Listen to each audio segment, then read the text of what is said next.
Hey, everybody. What's up? I'm back. We get to talk today about rewiring your life for the ideal relationship that you want. And this has been a really cool conversation. I've been talking to a lot of clients about this lately, and it's been helping them out massively. Where's my journal stuff that I was looking at today? Nervous system adapted. Okay.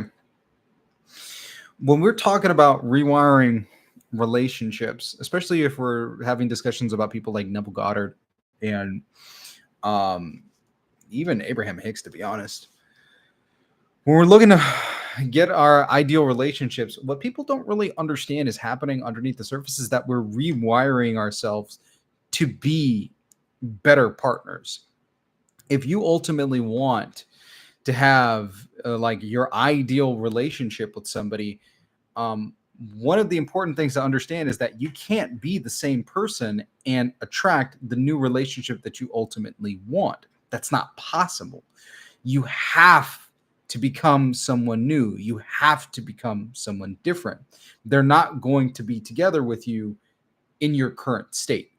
And ultimately, that's what Neville Goddard and all of these other love assumption teachers are helping people do is go from who you are, which is the unhappy single person, and become the person who is the boyfriend, the girlfriend, the husband, or the wife.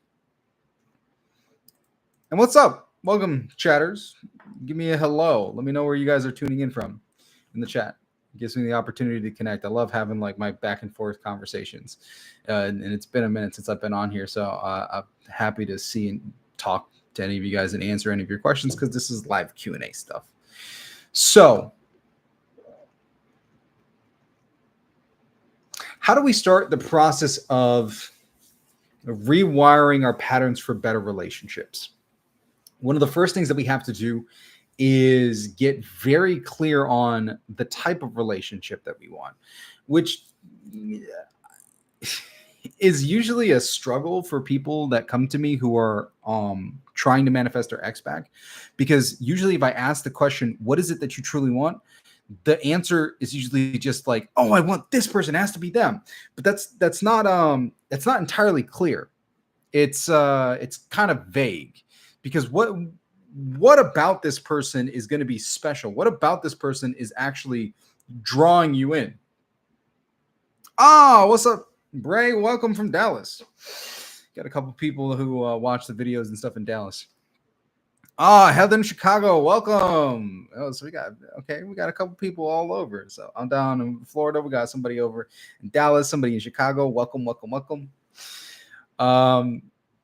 What's happening in your relationships? Please let me know if you have any questions regarding your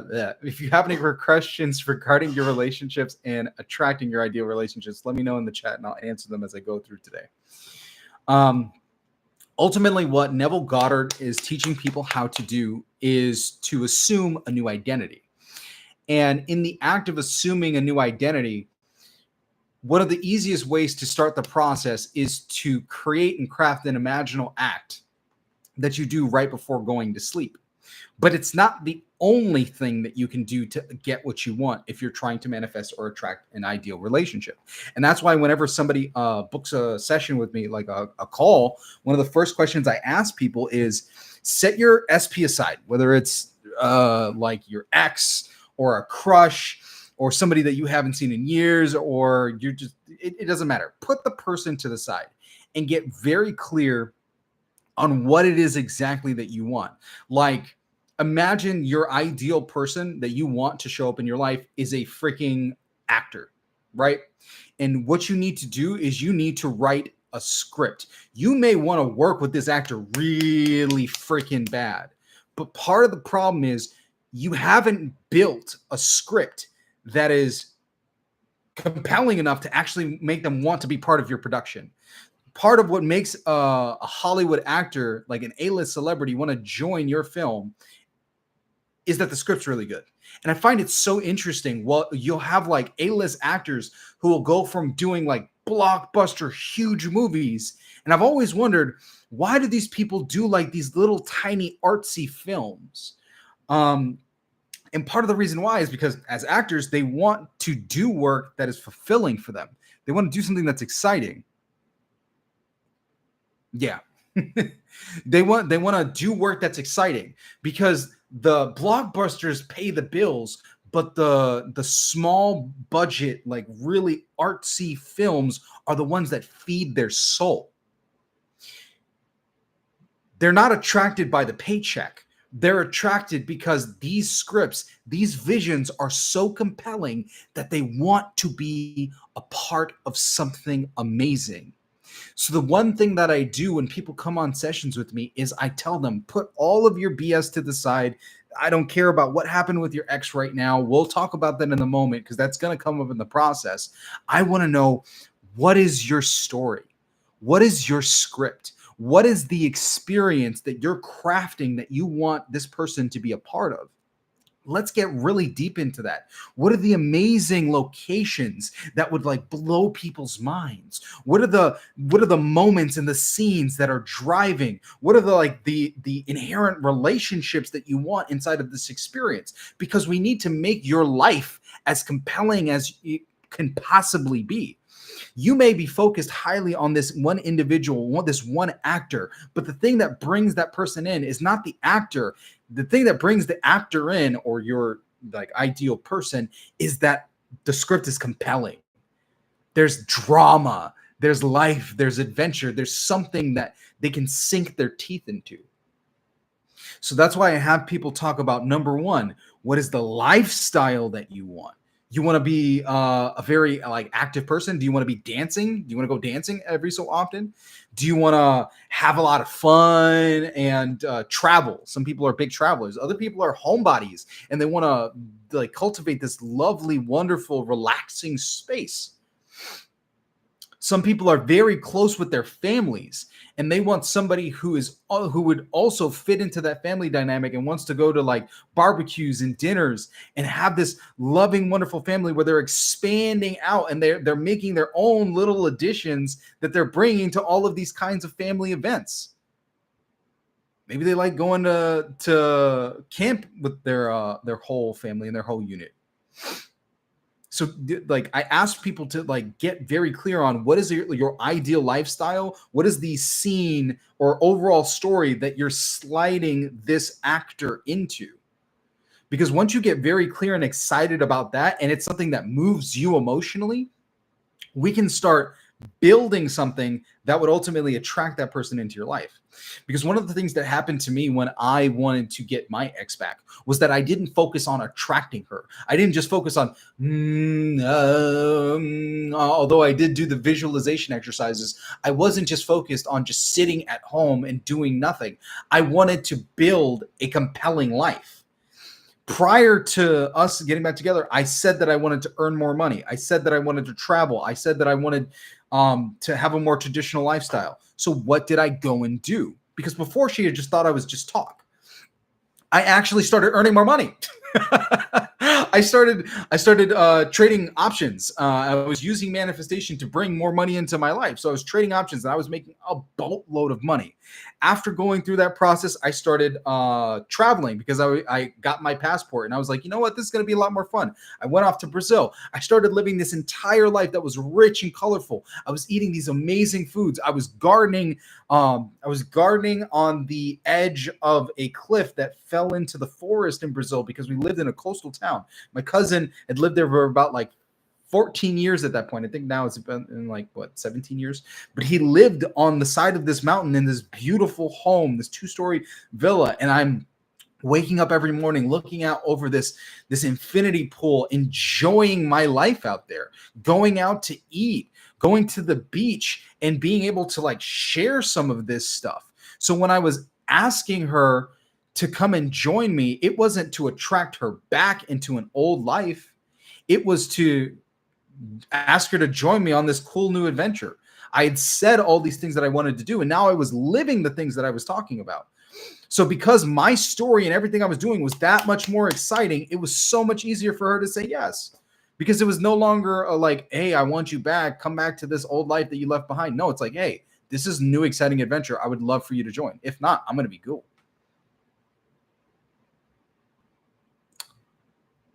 That's super important and impactful to start the rewiring process, is to remind yourself that you're not doing this for the person, you're doing this for you.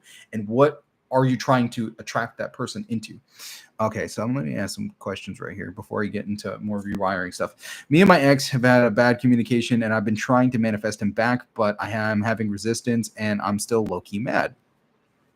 So that right there, if we're going to rewire loops, simply break immediately. That lets me know like your loop is more than likely that anger and that resentment. If you're feeling anger and resentment for the other person or things that have happened, that creates that emotional and mental loop. Even if you're not doing it every single day, or it doesn't seem like it's coming up every single day, you're creating a repulsive force field. If you're in negative emotions, like you're mad or you're angry, what happens is the thoughts create electrical impulses in your nervous system, which have an effect on your enteric nervous system, which we call feelings inside of the body. And when those feelings are moving inside of the body, you create a magnetic field. We typically refer to this field as something that you feel in the body, which are called emotions. These are emotions. Your emotions are not only kept inside of your body, they're projected outside of you. This is part of the reason why if somebody is angry in a space, you can feel that anger. And if you stay in that space long enough and they're angry and they're going off on all the people around them, they're eventually going to say something that's going to make you angry too. If somebody's happy and joyful and having a great time at a party, everybody wants to be around that person because they're just bursting with this love and with this joy, and everybody else wants to be around and experience that love and joy. What people don't understand is that those things are ultimately either attractive or repulsive. So if you're in a negative emotion, like you're angry or mad, people being around you know that they're going to pick up on that mad signal and they're going to get mad. Just like if somebody's like boohoo crying, if they're boohoo crying and like just breaking down and you get close to them, if you listen to them and talk to them for long enough, you're going to end up feeling that. So most people will try to avoid those people. That means that those emotions are literally repulsive because people do not want to experience them. Since they're not enjoyable or pleasurable, people will literally avoid those things, which means repulsive. Attractive is if, hey, these emotions are good. Like if you're happy, in some cases, if you're horny, or if you're joyful and full of bliss, people want to feel that too. So that means that you're attractive because people want to be a part or feel those emotions by being in your presence. So if you're low-key mad at somebody else, it doesn't even matter who you're mad at, whether it's your ex or you're mad at your boss or you're mad at your parents. It doesn't matter who you're angry or you're feeling the negative emotion about. You're practicing a repulsive emotion that pushes people away. So if you want to bring somebody back, you don't try to manifest them. You deal with rewiring your emotions around anger and resentment and release and let that go.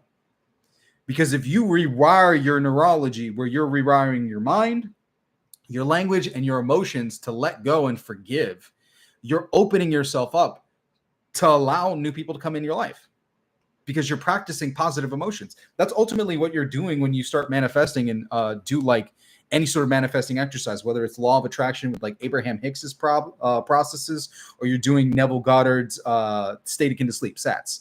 What you're doing is you're quite literally practicing, how do I feel good right now? Feel good now. And if you practice feeling good now, like you're in that relationship, you're attracting people to you because they like that sense of peace and that sense of like calm that comes from being in your presence. So that's the one thing I would say to work on rewiring is that get rid of that.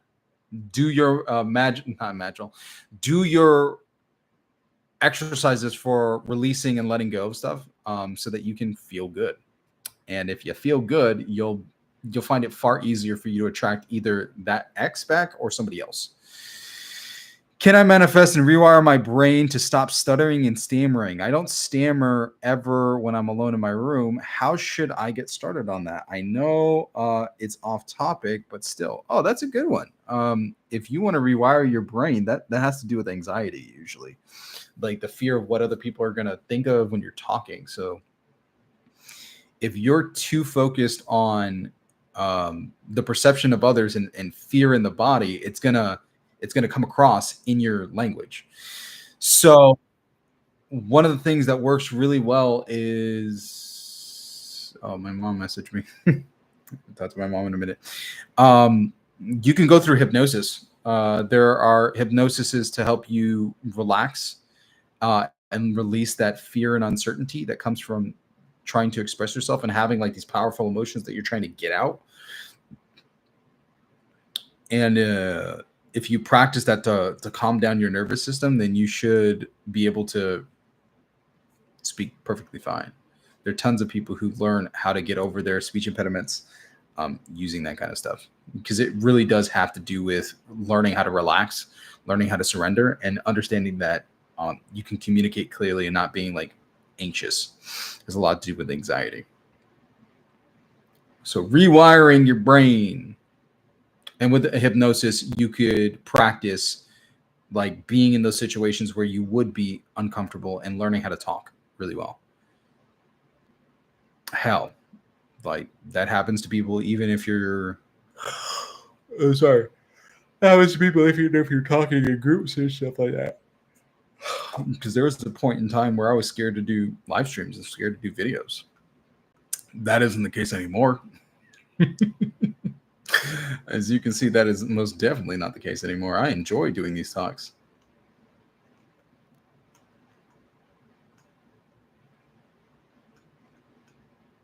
If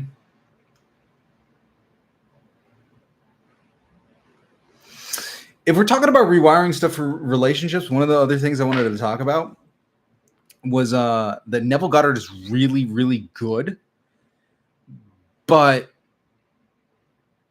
the law as taught by Neville Goddard has a lot of stuff that's missing, specifically for relationships. Now, mind you, you can take the principles and read Neville Goddard's books and get exactly what you want.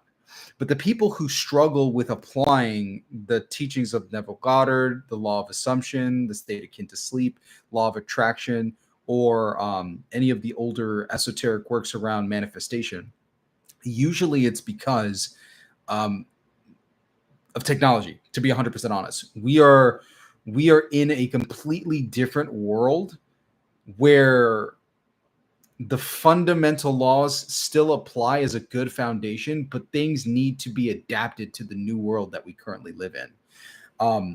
And that's the same thing that happens with the Constitution. The Constitution as a document is a fabulous foundational set of laws. They're amazing. But the founding fathers knew and understood that even though those laws were great, the world would continue to change and the laws would need to adapt to the new world. So even though the Constitution is ultimately the foundational document, they continued to add on amendments as time went on because they needed to adapt to a new world. There needed to be new laws that were discussed that went beyond what people understood. Yes, you can manifest your relationship. I want to read your question in a second. So with the Constitution, we have amendments that went along with changing times. And the same thing happens with manifestation principles because these things need updates to make sense to a modern audience. And ultimately, that's the same thing that Neville Goddard was doing at his time. Neville Goddard was taking the Bible and the Kabbalah, which are ancient teachings, and then modernizing them for people to understand who didn't read those texts. So part of the reason why people are like constantly going through and freaking going on TikTok and YouTube to watch stuff related to manifestation and relationships is because, yes, these principles do make sense, but we're trying to figure out how to apply them to the world that we're living in now. Because Neville Goddard couldn't have imagined how we need to apply this stuff in a world with like modern technology and social changes. We got Neville Goddard could have never imagined dating apps like Tinder and Bumble. Like, how do you go through the process of manifesting somebody when fundamental relationship dynamics have completely changed, where you're no longer competing with just your local market and people in your city or your town? Because that was the case at the time.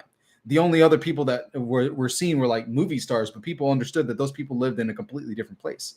Now we have access to technology with like IG and YouTube, and you're literally bombarded and connected with people all across the globe. So now we got social media showing off the Amazon of bodies, where people are effectively marketing themselves at all given times. And there are a couple things that make that very difficult. It's like, how do you, if you end up meeting somebody on Tinder and Bumble, how do you breach the conversation where you try to see if the person has deleted the app, and if you guys are going exclusive, or how do you respond when somebody's like, browsing on Instagram, looking at other people? Like, these are things that didn't exist at the time when Neville was teaching people the law of assumption and the law and the promise. So we need like parameters on how do we navigate these spiritual spaces to make it easier for us to like assume new identities. Because when we start talking about stuff like digital platforms, yeah, no problem, TP. Yeah, when we process stuff like digital platforms, we put ourselves into like some really interesting positions. And hey, anybody who's watching, please feel free to ask any questions in the chat, and I'll answer them. Because one of the things that's really interesting is that when we're trying to assume a new state, one of the things that makes it very difficult is social media and the fact that we have a digital identity that we're working to maintain. So if you want to shift into a new identity, you have to shift into a new identity, but at the same time maintain a consistent like digital narrative or digital alter ego, which some people feel uncomfortable about posting or sharing anything, because if they do, is it going to contradict that impression? Like, what's my family members going to think? What are the people that knew me from college or high school that know I'm a completely different person than who I'm like putting out? How are they going to respond to this? And those kinds of fears and uncertainties really bother people. And then of course you also have IG stalking, where so like I have so many girls who've come for coaching who are like, I feel the urge to Facebook stalk. I just like to check out his story to see what's going on, and I'm scared of 3Ps and all that stuff. That wasn't the case. Like with Neville, during his time, like people were perfectly fine with not seeing their person for like hours or days, because that's just how things were. You didn't have consistent communication. After a person left the house, they were gone, because the only place that you can contact them is with a place with a phone. So if they were not at work, home, or at a friend's house, they were gone. They just didn't exist, because Neville was talking about this stuff back in like the 50s, through 1938 all the way up to like the 70s. It's a very different world, very different set of rules, very different energy dynamics and social dynamics that need to be discussed to help people with manifesting their relationships. Okay, so hi, I want to manifest a relationship. I don't have an SP. I've spent years trying to figure out the relationship subject. Can you manifest jobs, apartments, and can manifest jobs, apartments, and friends, but no relationship? Well, number one is, what is the type of relationship that you want? Have you taken the time to define what that is? If you have, you can't find something that you don't like know. That's like saying, I want to go eat. And then you stare at Google Maps and then you're like, food. Well, what food? Like, what do you want? They're like, Google Maps or Uber Eats can let you know where's Indian food, where's Mexican food, where's healthy vegan restaurants or sushi. What do you want? You have to first define what it is that you want and what it is that you desire. Once you get focus on that, usually you can think about like what kind of lifestyle that you want, and then craft a a partner that fits into that lifestyle. So let's say you want to be somebody who's an entrepreneur, and you want a traditional lifestyle. So then you would probably want somebody who has, traditional values, who wants to stay at home. Like if you're a guy, you probably want a partner who wants to stay home. If she wants to stay home, she's probably a little bit more traditional. Are you somebody who wants somebody who's spiritual, who you're able to have conversations about this stuff with? What kind of hobbies do you want? Do you want your person to share in those hobbies? Do you want them to have like certain values? Ask yourself all of these questions. And once you build the story or the script of the life that you want, that's when you can start picking out the locations and places that this person is most likely to be. And you can start vetting people that come into your experience to see if they actually fit the role that you've set for like your ideal character, or your ideal partner.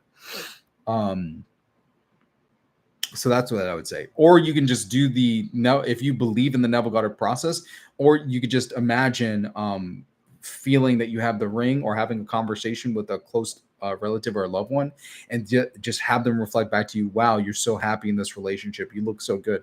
I've never seen you so happy. And you're like, wow, this is like the best relationship that I've ever had. And if you do that act, you'll actually start realizing what are all the qualities of your perfect partner. You'll be able to write them down as you start that practice of imagining that you're in that ideal relationship. Those things will become revealed to you over time, which is pretty cool. Appreciate your answer. Your videos have been much help. Now, another relationship question. Have been doing the manifestations to get my SP back. As your relationship question.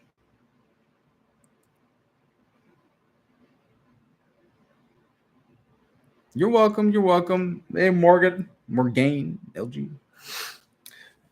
If anybody has any questions, let me know. Well, first, let me know where you guys are tuning in from, and then also ask any questions that you have related to like manifesting relationships, because this is all about this. Who has to reach out first? Ooh, that's a good question. It depends.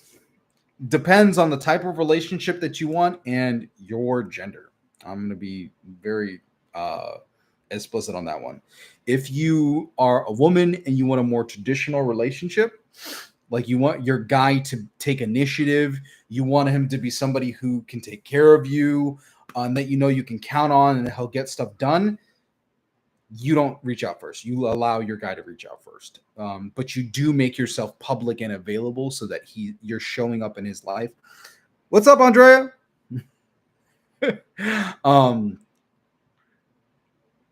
You want to make yourself public so that he has the opportunity for you to pop him into his life so that he can reach out.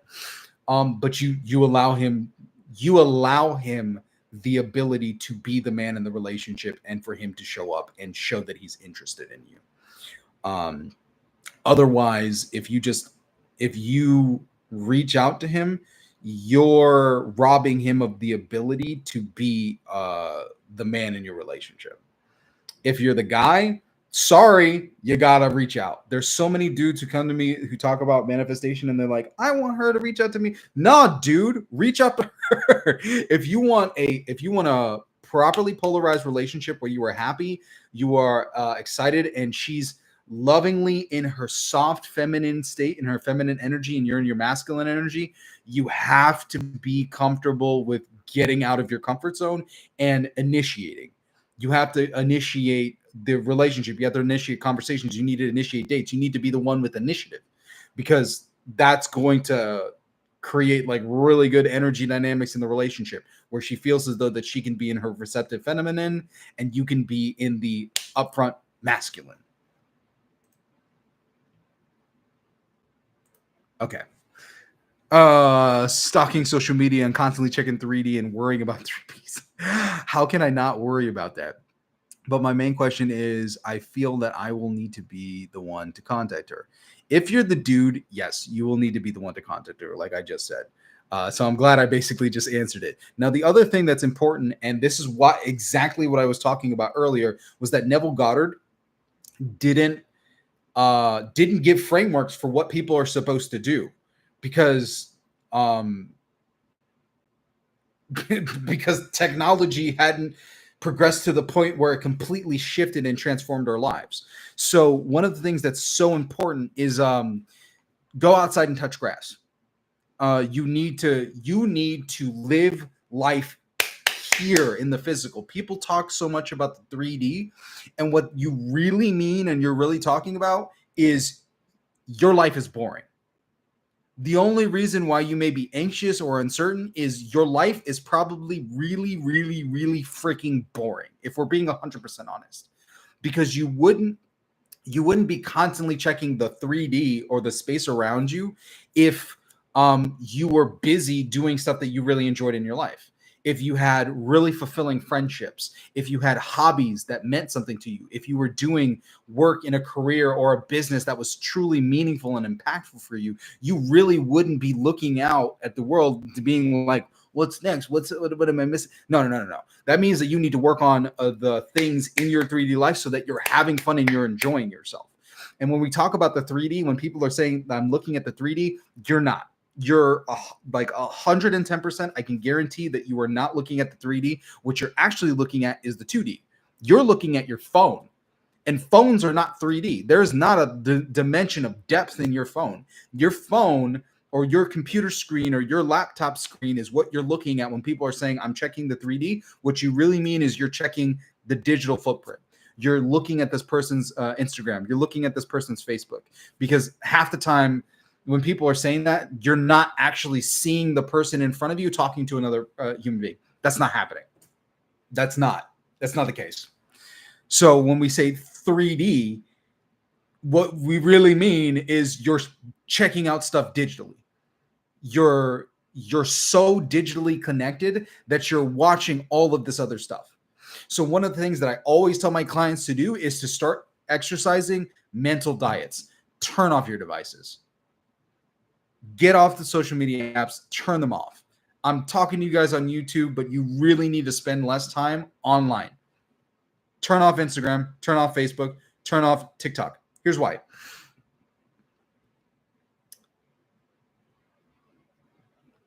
The algorithms are an extension of your consciousness, your existing consciousness. Everything that you think about, every image, every sound or word, and every song that you listen to has a particular like vibrational frequency, and you usually have a set of emotions and songs that you listen to, right? And if you're consuming stuff on apps, the algorithms are designed to maintain your current level of consciousness, because they're designed to keep you watching as long as possible. So they're designed to feed into your current reality bubble.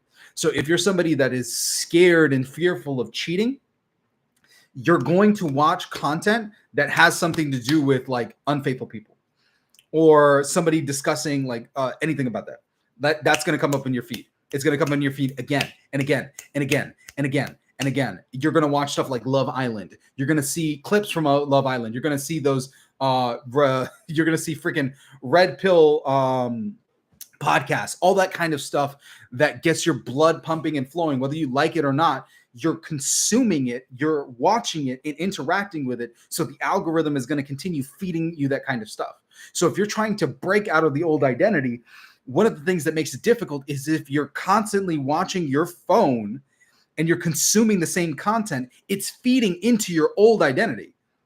It's keeping you exactly who you are and what you were before. So of course you're going to worry about 3Ps and third parties, because you're constantly watching stuff with people who are cheating and all this other stuff, and like dating and like broken relationships. So it's going to be so freaking hard for you to understand that relationships can exist, because you're just constantly being served up content of people who don't want to be in relationships. Broken relationships are problems. So if you want to have better relationships and a better life, one of the first things I tell people to do is cut off all that stuff. Stop watching the shows on Netflix. Delete the apps off your phone. You could still end up going on them on your desktop at any given time, or hell, you can even search them up on your phone on the browser, but delete the apps and go on a fast. Like start reading books, start doing things that are more interesting in your life. Get a hobby, start a side hustle, do something that gets your mind off of what you were thinking about before, because you need to start feeding yourself healthier images of the world and how it operates than the world as your reality bubble exists. Because quite literally, no matter what stuff you're consuming, hey, what's up, ego? No matter what stuff you're consuming, you're going to support your worldview. If you hate a certain group of people, you will get nothing but content that will support your worldview of hating those people. If you are fearful of something, you will get nothing but support that lets you know that the world is a place to fear, because there's so much content that's created that you will literally live an entire lifetime and believe that that is just how the world is and how the world works. So if we're talking about you being looking at the 3D or scared of 3Ps, it's 100% because you are consuming too much stuff digitally. Turn off the apps, get off them, go outside and touch grass, have fun, do other stuff. Okay. Next thing. Okay, so what's your hot take on constructs like twin flame journey, which is really the idea that you meet somebody who's the same soul signature as you, who activates your kundalini energy? So Andrea, interesting thing about that, twin flame is a term or experience that's used to describe energy inside of the body. It's all energy dynamics. When you have a certain energy signature or an energy frequency, what happens is the same frequency will double. So this is where you'll hear of what's a really good example? If somebody's singing a note and a piano is in the room, the piano will start vibrating that same note because there's resonance between the two of them. And if you start playing one on the piano, it will like resonate more with the tuning fork. So by playing it, you actually start the resonating of that thing. So what happens in the experience of what people call twin flames is that like your energy patterns, your emotional patterns, your way of thinking is resonating with that other person. The two of you are so similar in those patterns that being around them creates an experience of like high voltage energy, because you two are resonating in you two are in a resonance, emotional resonance together. So it's used to explain that experience, and that's why we talk about like the Kundalini awakening, because what you're experiencing is like energy at the base of the spine moving up the body, because this person is resonating the same energy with you. So it's like, oh my God, this is it's a relationship filled with heat and passion where you actually feel hot, because heat is the measurement of energy within a given space. So you feel like this hot passion, this connection, this magnetism with this person. And that's what twin flame relationships are. It's that you meet another person with the same emotional resonance and you guys just vibe real well. Other people you get close to, but it's not the same level of vibe or vibration, which is really cool. So, and whenever you find those kinds of relationships, they're cool. Doesn't necessarily mean that is the only person that you will feel that with. There are multiple people that you can have those kinds of experiences with in life. For me, it's the man. I'm a woman, and a woman doesn't chase. It's not my job. Yes, your job as the woman is to be magnetic, to be seductive, to give him the opportunity to be the man. That's what you ultimately want. You don't want to rob your man of the opportunity to be your knight in shining armor. Don't try to rescue yourself. Let him rescue you. He feels great about it, and you feel so taken care of and so loved. Yeah, I answered it. Okay, and the connection is extremely intense. The energies eventually repel, and the feminine is the one who has to heal the connection by coming into inner union. So that's one thing that's interesting, Andrea. The energies don't have to repel. Nope. Actually, I'm gonna take that back. What people do not fully understand about relationships is that relationships are not a static experience. Relationships are not a static experience. Relationships are cycles. And in those cycles, you have cycles of both death and rebirth. So the polarity in relationships is naturally supposed to shift and change. It is not meant to stay the same. If you love somebody, you're going to end up going through a period of repelling and hate. If you're attracted to somebody, you're going to have periods of repelling. They're going to be repulsive. That's the nature of the relationship. But you care about the person enough to make it through it. So, and that happens literally in the best case scenario of a relationship. So let's say man and a woman, super attracted, really excited about each other, and they want to be together. And then they end up getting married. Okay, great, awesome. We're together. Oh, we crossed this threshold and everything was scary and all this stuff. And then they do it and get pregnant. She's pregnant. Well, during pregnancy, does she feel as attractive? Maybe not. Most women don't feel super attractive because you're getting bigger. And at a certain point in the relationship, after having the baby, you can't have sex. You can't do that. That's like, nope. Doctors are like, nope, you can't do it. So at that point in the relationship, the person's repulsive because now they have a wound in their body the size of a dinner plate after you give birth. So from that point, there is no physical intimacy in the relationship at all whatsoever during that healing process. So that means that relationship of heat and attraction, that connection of the two of these people coming together and molding and coming into union and becoming one leads to the separation when the woman has her baby and she's postpartum. So naturally, a good relationship that is going in the right direction will have a period of repulsion, of separation, where naturally these two people are supposed to heal, because likewise, the woman is supposed to heal through the process of having given birth to no human being. Now, what happens after that point is the relationship and the intimacy needs to be rebuilt. And that's one of the things that's usually missing out of the conversation, because people expect relationships to be honeymoons and to be perfect. That's not the case. Relationships are supposed to fall apart. They're not. The relationship when these two people first came together is not the same relationship that they have when they get married or when they have their first kid or after they had their second kid. The relationship needs to be constantly rebuilt and reinvented. And it will go through periods of high energy and attraction and then periods of low energy and repulsion. And it's our job as a couple to go back and forth and rekindle that connection between each other. And that's a skill that has to be learned. And it's something that needs to be discussed more so that men and women understand, hey, this process is happening. You need to be ready for it. And then once it happens, how do we work through it so that we continue to maintain this loving, caring relationship? And this happens in all cases because it's either you adapt or it dies. That's why Apple, because I got an iPhone, MacBook. Apple is not the same company that it was back in the 70s. Apple has died several times. Apple's initial business was computers. That was it. Apple computer.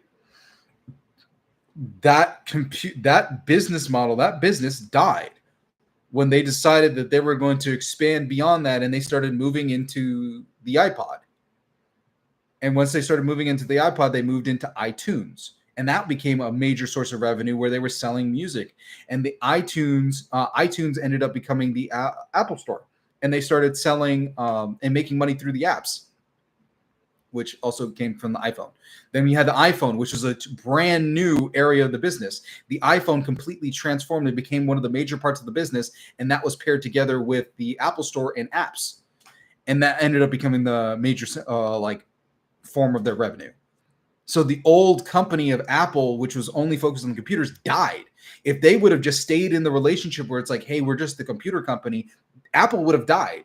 Apple would not have become the $1 trillion business. Apple had to die and reinvent itself and build a brand new business and brand new customer base and brand new product suite that supported this new world and new lifestyle. And now that's why they're expanding all over to like the Apple Vision, because they're doing it again. They're reinventing themselves. They're moving into the new. They're moving into a new era of like how people are interacting with the devices, because they understand and know fundamentally they have to innovate. They have to change. They have to allow things to die to rekindle that relationship so that people still stay close with the brand. Same thing happens in relationships. It's not supposed to be the same. If a relationship is supposed to grow, it needs to die and be rebuilt again.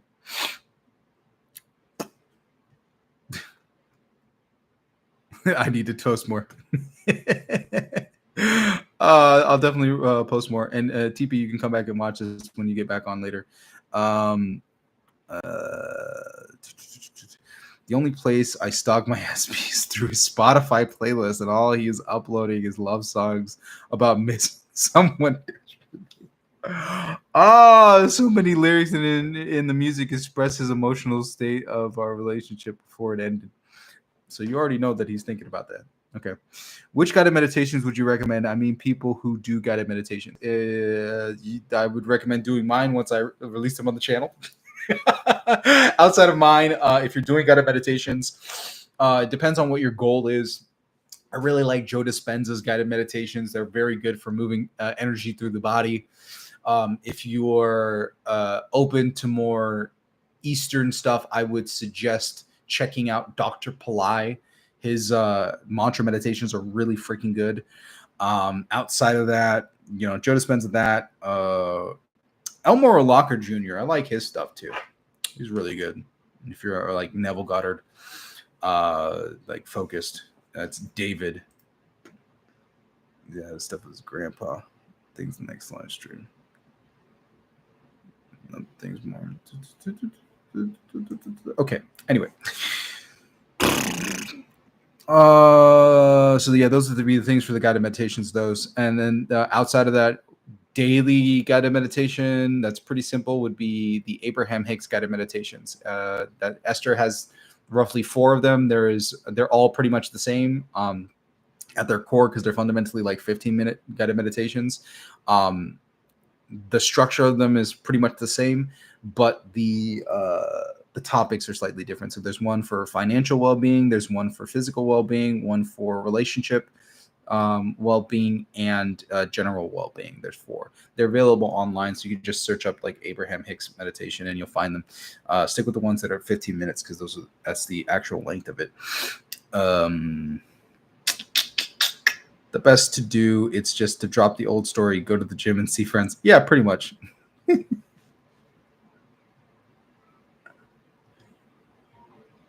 TF community. What's the TF community? What's the TF community? What does that mean? TF community is draining. Andre, get out of there. What's the TF community? What did she say?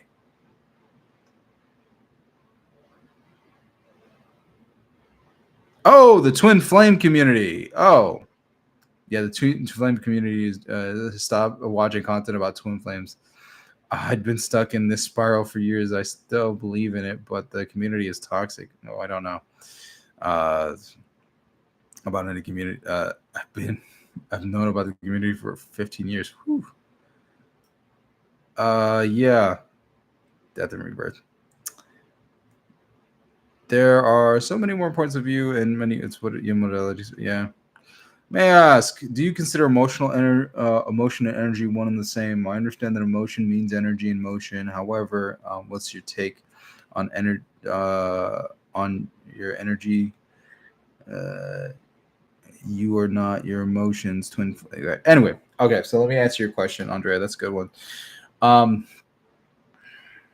Everything is energy. Everything that flows through us.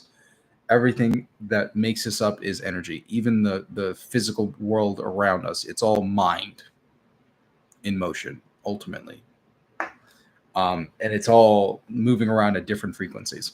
So when we talk about emotions are energy. It's the word emotion is meant to explain energy or vibration that we feel below the neck. That's all it means.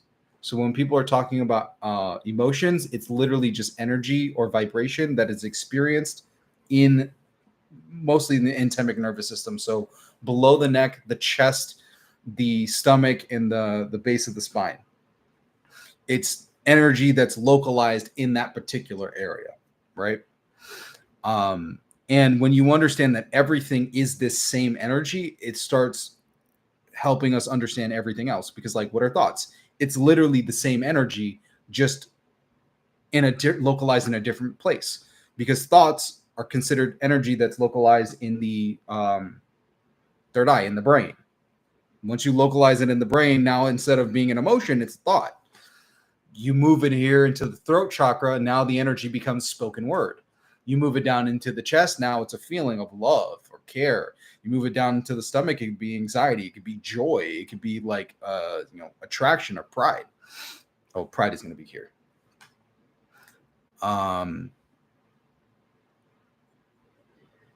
So the interesting thing is,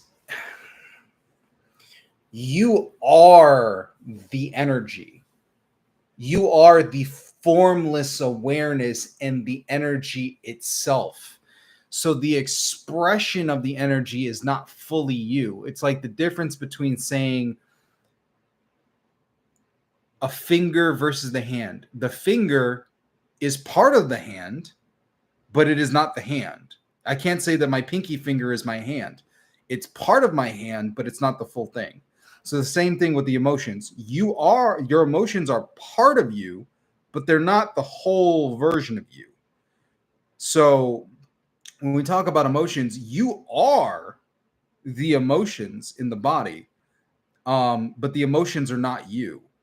So you don't have to identify with that particular configuration of emotions inside of the body. If you feel a negative emotion, that is you just circulating inside of your body in a way that does not feel good. And that doesn't mean that that's how you have to stay. Because you're the formless awareness and the formless energy that flows through the body, you have the ability to shift and change that. So any expression or any feeling that you have is ultimately not you. It is an expression within you, but not fully you. So you have the ability to change any of that. If you feel depressed, you can move yourself to be angry and then ultimately up to happy. If you have like negative thought loops, you can change those, because the thought loop itself, the thoughts themselves are not you. Hell, the concept of yourself is not you. It's considered the me. It's the collection of like all your thoughts. Yeah.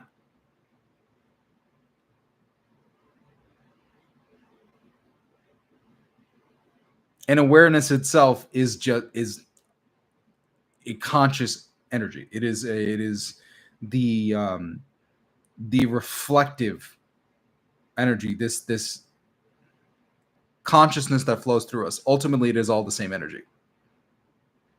It is born of awareness. And all of these are ultimately words that are used to describe something that is indescribable.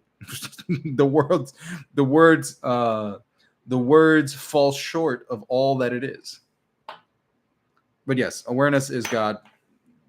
Everything is God, because it's all made out of that same substance, which is pretty cool. How do you tell the difference between actions taken in alignment? Oh, Ego, you always come with good questions, man. How do you tell the difference between actions taken to align with your manifestation versus old patterns? It's your feeling. Your feeling. How do you feel? If you're taking actions out of the old pattern, you're going to feel bad.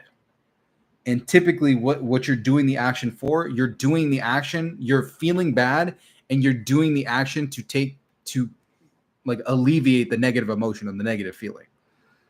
If you're doing that, then it's going to lead to the same emotion.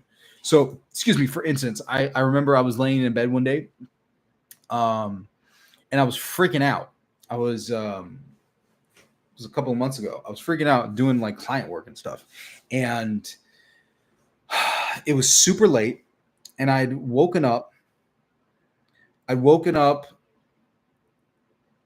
because it was super freaking cold. It was chilly as hell. And as I'm laying in bed, I'm realizing that I had this strong sense of anxiety because I had work that needed to be done. And I was scared of losing a client. And I realized that like I had so much work that needed to be done that I was overwhelmed. And laying in bed, I was like, I need to get up and I need to start working. I need to work. I need to go. I need to work. I need to get some work done. And then I realized, wait a minute, hold on. You already know these principles. You going up and getting up to work is not going to solve this. And then I realized, it dawned on me, because I had been feeling this way for like days before, well, weeks before. And it was just growing over time. The more I felt anxious and uncertain and overwhelmed, the more I would work, the more I would work, the more, even if I got that work done, there was always more work on the tail end of that would expand and give me more reasons to feel overwhelmed. So all that came out of my feeling of anxiety was just more anxiety and more overwork and more overwhelm. So I realized the thing I needed to do was relax and feel accomplished, feel like everything was taken care of, feel like everything was put together, which kind of didn't make sense at the time because my body was screaming at me, get up and start working. But I'm like, dude, it's like 3 a.m. I need to rest. I need to sleep. And I need to feel calm, rested, assured. And I was scared about losing the client, but I was like, no, feel calm, relax yourself. It is okay. Everything will work out perfectly. And I went to sleep. When I woke up the next day, I got to work and everything got taken care of perfectly. It fell into place amazingly. I was able to reach out to somebody that I knew, and I realized, oh, wait a minute, I have cash available. I don't have to do this part. I can outsource it to this guy that I know. So I'll have him work on that. He worked on that part. I worked on another. Everything got taken care of and everything was posted and it was perfect. The client was happy and I was able to keep the client. And ultimately that all happened only because I stopped trying to work my way out of feeling overwhelmed and anxious. And I connected first with the feeling of what I wanted, which was to feel accomplished, calm, at peace, like my work was done and that my clients were happy and they were satisfied. And that is exactly what happened. I worked in a way that helped me be calm, relaxed, and my clients ended up leaving satisfied. And it was literally impossible. Like I couldn't imagine how everything fell into place perfectly, but it did. And it only fell into place perfectly because I relaxed myself and then I just let everything else go. So if you're trying to do actions and they're coming from the old pattern will have you doing actions to alleviate the feeling of anxiety or anger or discomfort. It comes from that feeling. So it's a feeling thing. If you feel good and joyful and the actions are coming from that level of joy and you're like, I'm so freaking excited, I'm so pumped, I can't wait to do this, that lets you know that you're in alignment with your manifestation. Because whatever feeling that you have when you get the idea and you're going out and doing the thing, that is ultimately the feeling that you're going to experience after the fact when doing the work and from the results of the work. Yeah. Ryan, do you believe in soulmates, soul family, again, in the same realm of twin flames? Are that you're drawing these powerful experiences through internal connections, or is it more simple energetic resonance that doesn't need stories attached? It's all both random and resonate. Nothing to experience is divinely guided. It depends, to be honest. Like, our souls are here to learn, to experience more about ourselves and to explore whatever themes that we are here for. There are certain people that we have agreements with before, showing up here, but that doesn't necessarily mean that we have like fates that are written prior to showing up here. We usually have like you can think of them like clusters. So people who show up who have like particular jobs or things that they're supposed to do, and you come here to explore a theme and other people are exploring the other half of that theme. So for some people who are exploring the themes of, let's say, I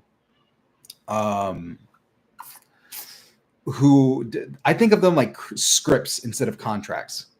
Scripts are probably a better way of putting it, because once a script is created, like for a film or a play, people decide that you want to play that script. So it's different than a contract, because a contract is like, hey, between this party and another party.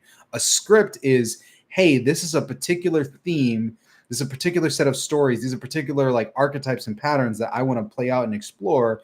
Who wants to be part of the play with me? And the roles are set, but the actors that play the roles can like mix and move. And these are just people who want to play that character. Some people want to play the villain, and it's part of their story. It's part of their theme. Some people like make fabulous villains, like freaking Gary Oldman as an actor. Gary Oldman makes a fabulous villain. Freaking Cillian Murphy. Cillian Murphy is great as a gangster. So certain people just come wanting to explore those kinds of scripts, and then you just find people who are also playing those scripts. People who want to be victims will find people who are there to be bad people. Well, not really bad people. That's not a good way of putting it. Who are there to be on their path of learning, where they experience the results of like how they live.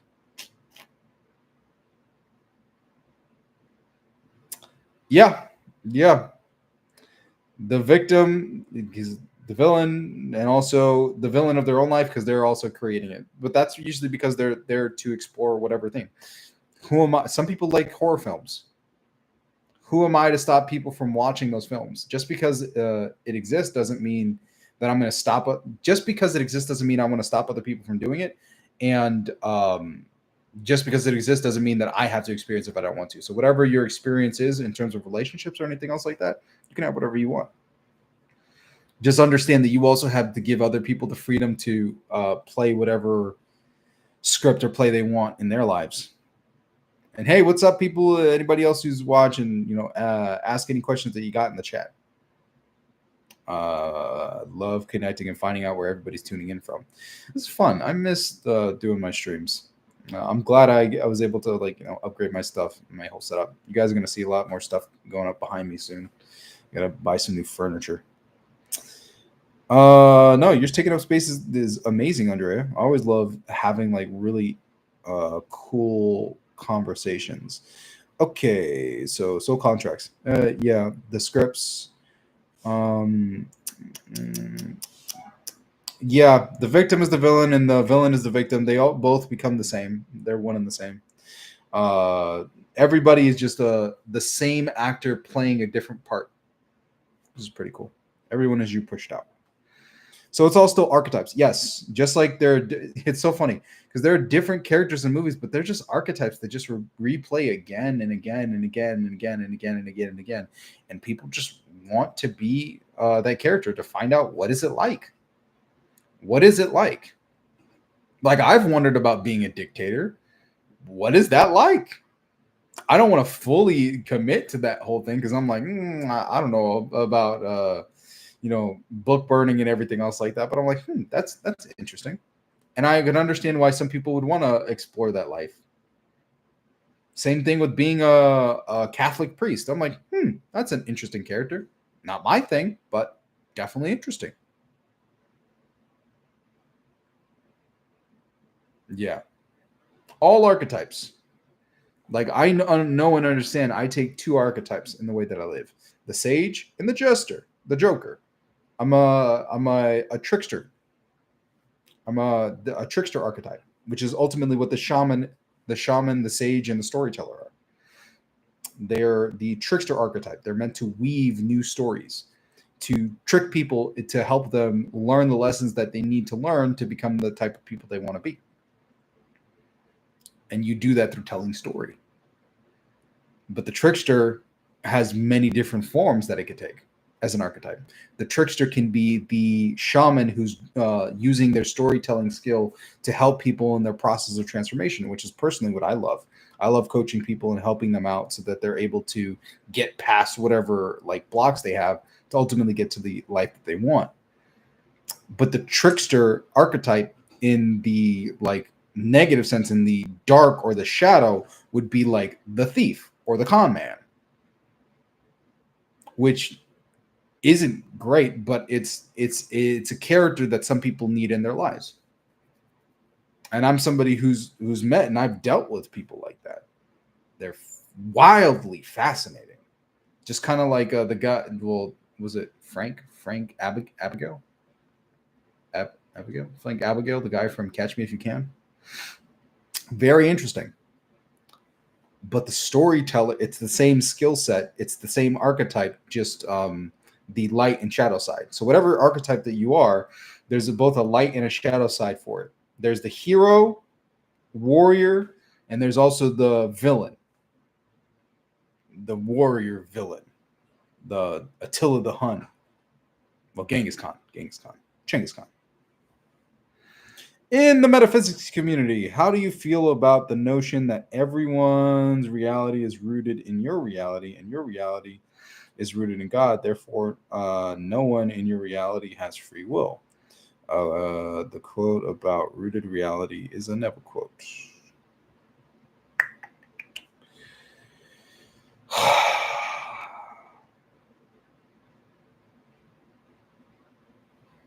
This is an interesting one. The discussion related to free will. Do other people outside of me have free will? Yes. I have my own free will. They have their own free will. I prefer to live and experience a reality where others have free will because I don't want to feel alone. Either one could be true. I don't really want to be in a world full of NPCs. So if you believe that, then your reality tunnel will just be you around other people. And that comes from the thought process of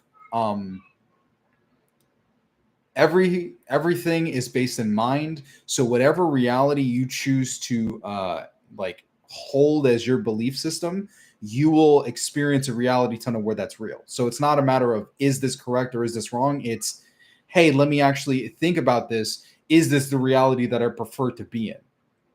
And the answer, yes or no. Do I want to live in this reality or do I not? Because if you want to have your reality bubble like that, you will have a reality bubble like that. Because in the spiritual community, depending on which group you're in, there are people who just so happen to like be, it'll sound weird, but they're like NPCs. They do not have souls in the same way as other humans. They're like fully patterned, where they're just like a set of like patterns that play out. They're not necessarily conscious, which is like really interesting and weird. But those exist, and you can end up having your entire life where you're just surrounded by people like that if you want. I like being around other creators. I like surprise. I like variety. I don't want everything to always go exactly as planned. I want to have fun. I want to improvise. So I prefer the reality where people do have free will, and I get to use my free will to align with the people who want to be around me, just like all you who are watching.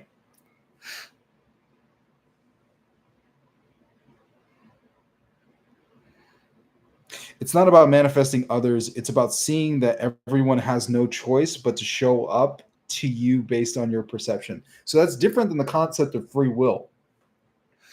And this is where we get into like subtle distinctions. When you're talking about people not having the choice to show up, that's putting out a certain energy and putting on a show where you're expecting other people to get the point and improvise the way that they're supposed to. So if you have a strong perception of what you believe things to be, if you hold it long enough, other people are going to pick up on it and act in accordance. So it's kind of like being in an improv show. If you're on stage and the people around you initially tried to act like this is a Shakespearean drama, but you show up and you're acting like this is a Broadway musical, they are either going to continue what they were doing before, or they're just going to start going along with you. Because for the show to be good, they have to build off what you're doing. So if you just keep singing like you're in a Broadway musical, they're going to have to abandon what they do and adapt it to what you're doing. That's closer to what happens when you hold the assumption. For people to exist in your experience, they're going to do one of two things. They're either going to follow your lead or they're going to leave. They're going to leave stage.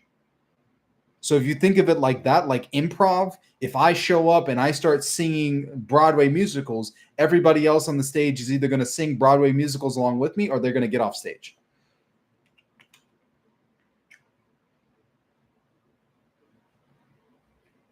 Yes, you're playing the character version and you're always playing a role with the awareness of that identity. Yeah, that's correct. Yeah. I always love putting into terms that people fully understand, because once you start thinking about it, like, it's a stage play. Life is a stage. That's why you have Emerson and all these other um, poetic speakers who mention that life is a stage. People move in and out of that stage because that's what it is. It's a play. You're playing a game. You're making your life. Your life is a work of art, and it's a collaborative work of art that you're making with all the other people around you.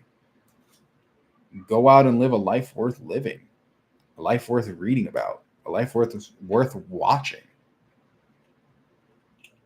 What questions y'all got on top of that? Throw them in the chat. This is fun. Oh,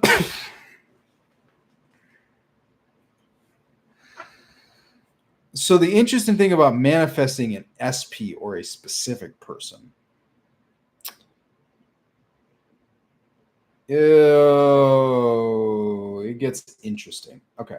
When you're manifesting another being, you have the ability to persuade a person with your energies, because your energies can persuade a person, or your energies can be used to completely dominate another human being and like overtake them completely, which you can do on the physical plane. So think of it this way. You can force somebody to go on a date with you. Like, you can grab them, handcuff them, throw them in the back of your car, drive to the restaurant, take them out, and then eat with them handcuffed to the table. You can do that. Like, you might get stopped by the waiters and all that stuff, but like, you can do it. It's like the question, it's illegal. Illegally. It's not that fun. You can do it, but it's like, that's not the fun. The fun isn't to force somebody to do something. Hell, doing it is also fun, but if you're doing it and you're forcing somebody to do that, it really isn't that fun. So our goal isn't necessarily to force somebody to do something, but to, if we want somebody to make things attractive so that they want to experience it, which is different. Because it's one thing to be like, you have to come with me, and versus, hey, I want to go to this restaurant. I know that you really liked, sushi, and I think this place has like the perfect sushi. It's like your vibe, the music, everything. This place reminded me of you, and I totally want to bring you there. What's up, Augustine? Welcome. Let me know if you have any questions on rewiring for your relationships, and welcome to everybody else who's here. All of my wonderful, fabulous lurkers. Hope you guys are getting value out of this. Actually, I'm hoping that you're getting the best possible value out of everything from the comments to what we're talking about and everything like that. What questions do you have here about your SP? Be specific. Well, what's going on? You got to give me more context, Augustine.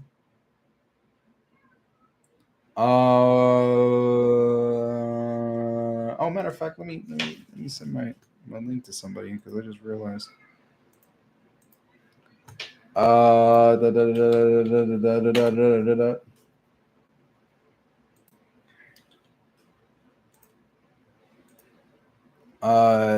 Yes, you're correct.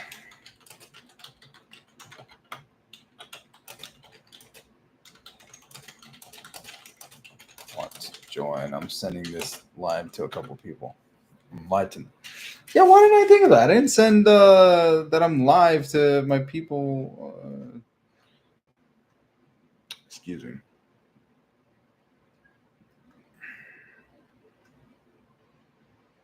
Anyway,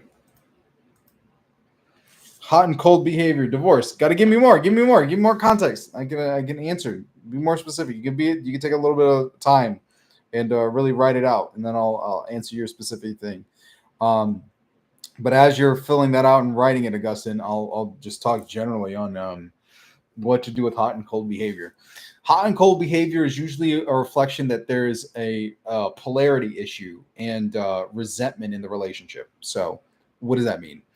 After a certain period of time, like I talked about earlier with Andrea, is that relationships are naturally going to die and need to be reborn. One of the issues that happens in the world today is that we do not respect elders and that we do not seek counsel from our elders.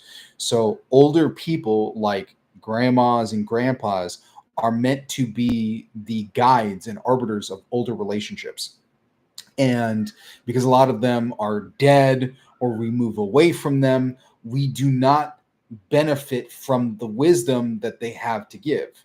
And that usually is for men and women who are in their relationships, who are moving through the latter parts of the relationships. They need to talk to people who've been through it before. I can talk a bit about this stuff because I have a very, very large, old family. My grandmother just turned 100 years old this year. She's literally older than sliced bread. Sliced bread was created 3 years after she was born. So she had like 8 kids altogether, between kids, grandkids, great grandkids, and great great grandchild. Wait, is it 3 times great great? Because we got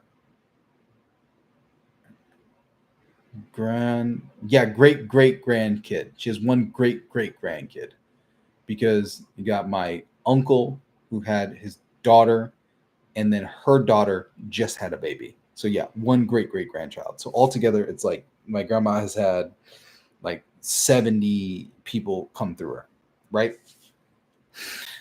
And all of these people are a bunch of different ages. I have family members that are in their 50s, their 60s, their 70s, and because of that, I get the benefit of talking to people at various stages of their life and various stages of their relationships. Yeah, it's wild. She might end up passing soon. Actually, no, I need to give her a call after I talk to you guys on this, because she's been going through a lot. But in her case, because of her, I have the benefit of talking to a lot of people who are in the older stages of the relationships, and I've witnessed it. So I know that relationships are supposed to die and change. Transformation is a key part of like women's lives. Women are like Pokemon. And that's why we love you. You're wonderful, amazing, blossoming creatures that are Pokemon. At different points in your life, you are constantly transforming. Guys transform like once, maybe twice in their lifetime if they're lucky. Guys go from being little boys to hitting puberty and becoming men.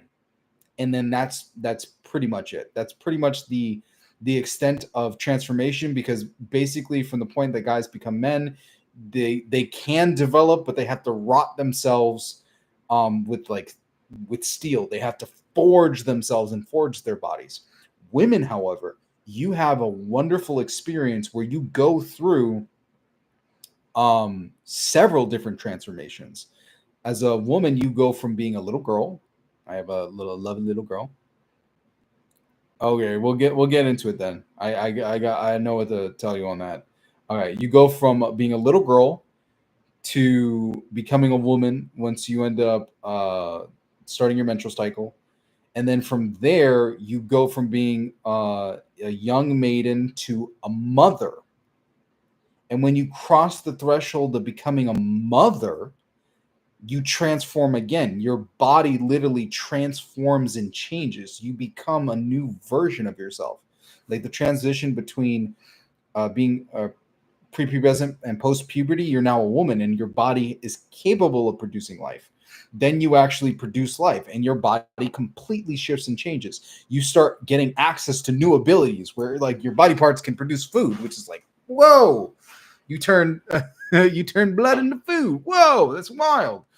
You're literally bodybuilding. You're building a human being. That's crazy. And then after that, as you continue to age, you have the next phase, which is, menopause, which is the transition from being a life giver to being somebody who guides others through their lives, using your wisdom to help the next generation. So for like women, you're supposed to be guided by older women who tell you about all these processes to prepare you for everything. The other women are supposed to, who've gone before you and who've gone through those experiences and trials and tribulations, they're supposed to guide you. So women who've had their periods are supposed to guide you through what you're supposed to do in this new period of your life. As you start getting older and get ready to like find your mate, you're supposed to find other women who are supposed to help you learn how to attract a mate and how to maintain a relationship. Once you end up getting that relationship and starting to maintain it, you have to have other women who help you through the process of pregnancy and childbirth. That's why you have doulas and midwives and birth workers. Once you have your child, you use and have the help of women who have raised other children to help you through that process. Once you start getting to menopause, you have other women who walk you through that scary process and how to transition and become the elder who can share your experiences with the next generation. Then you get to be grandma and all that stuff. So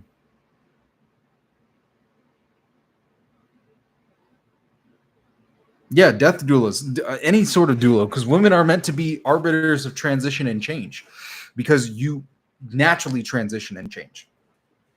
So when it comes to relationships and getting wives back and all that stuff and hot and cold behavior, it's usually because we haven't had the benefit of like learning from people who've been through that kind of stuff.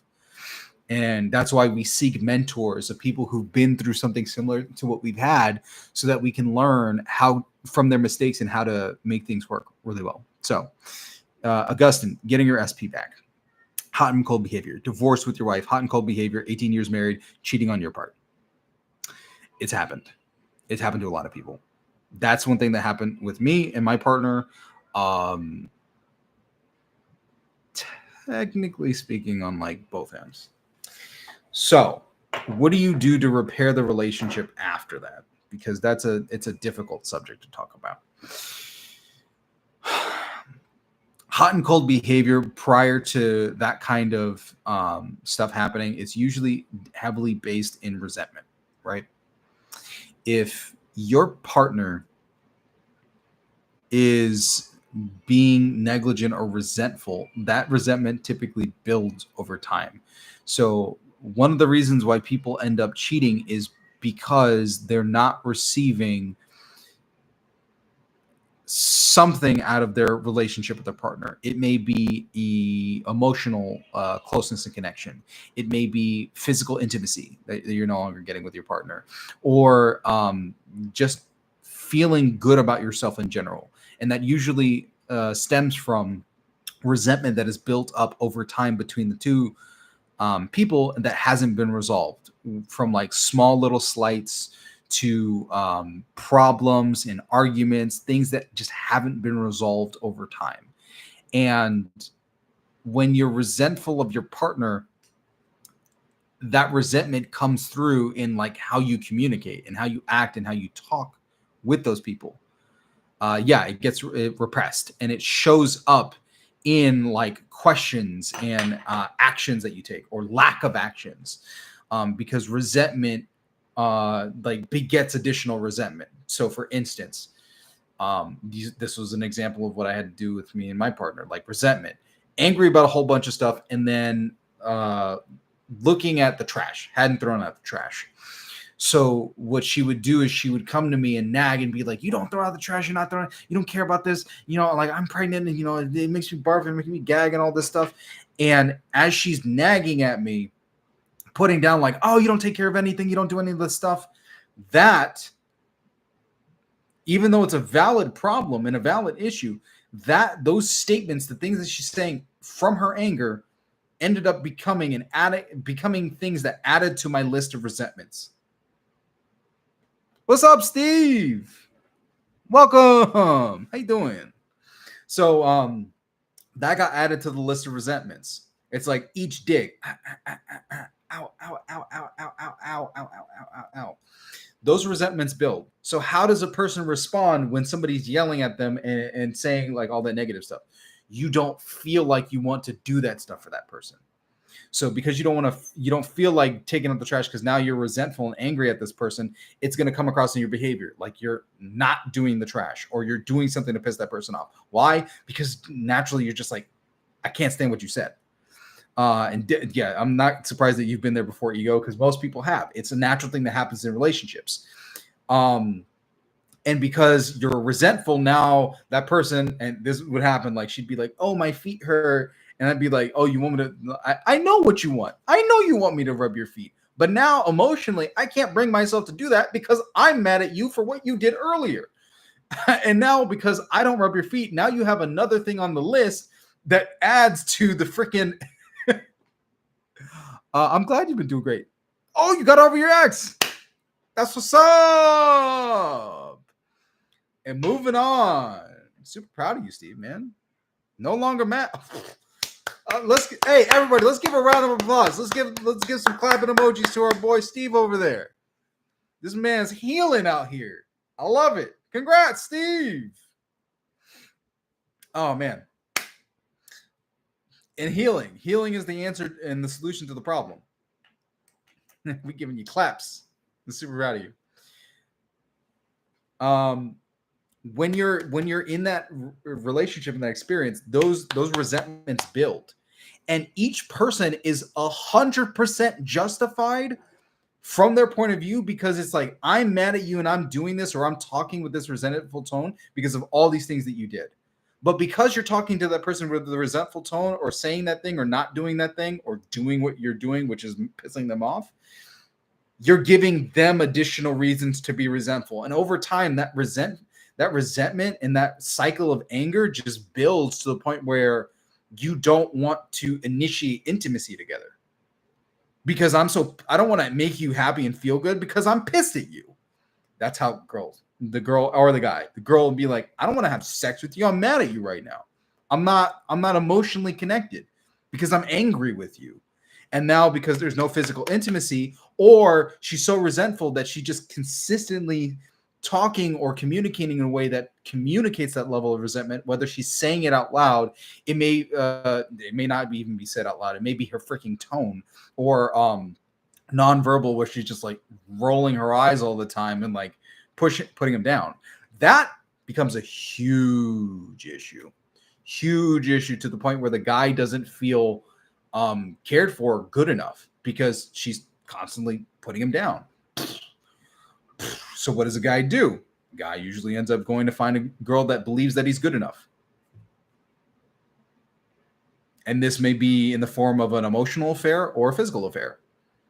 Where, and this happens on the other end with the girl too. She wants to feel good because of the resentment that had built up in the relationship. And now she wants a release from that experience. And it's because those two people have not learned forgiveness, which is a skill.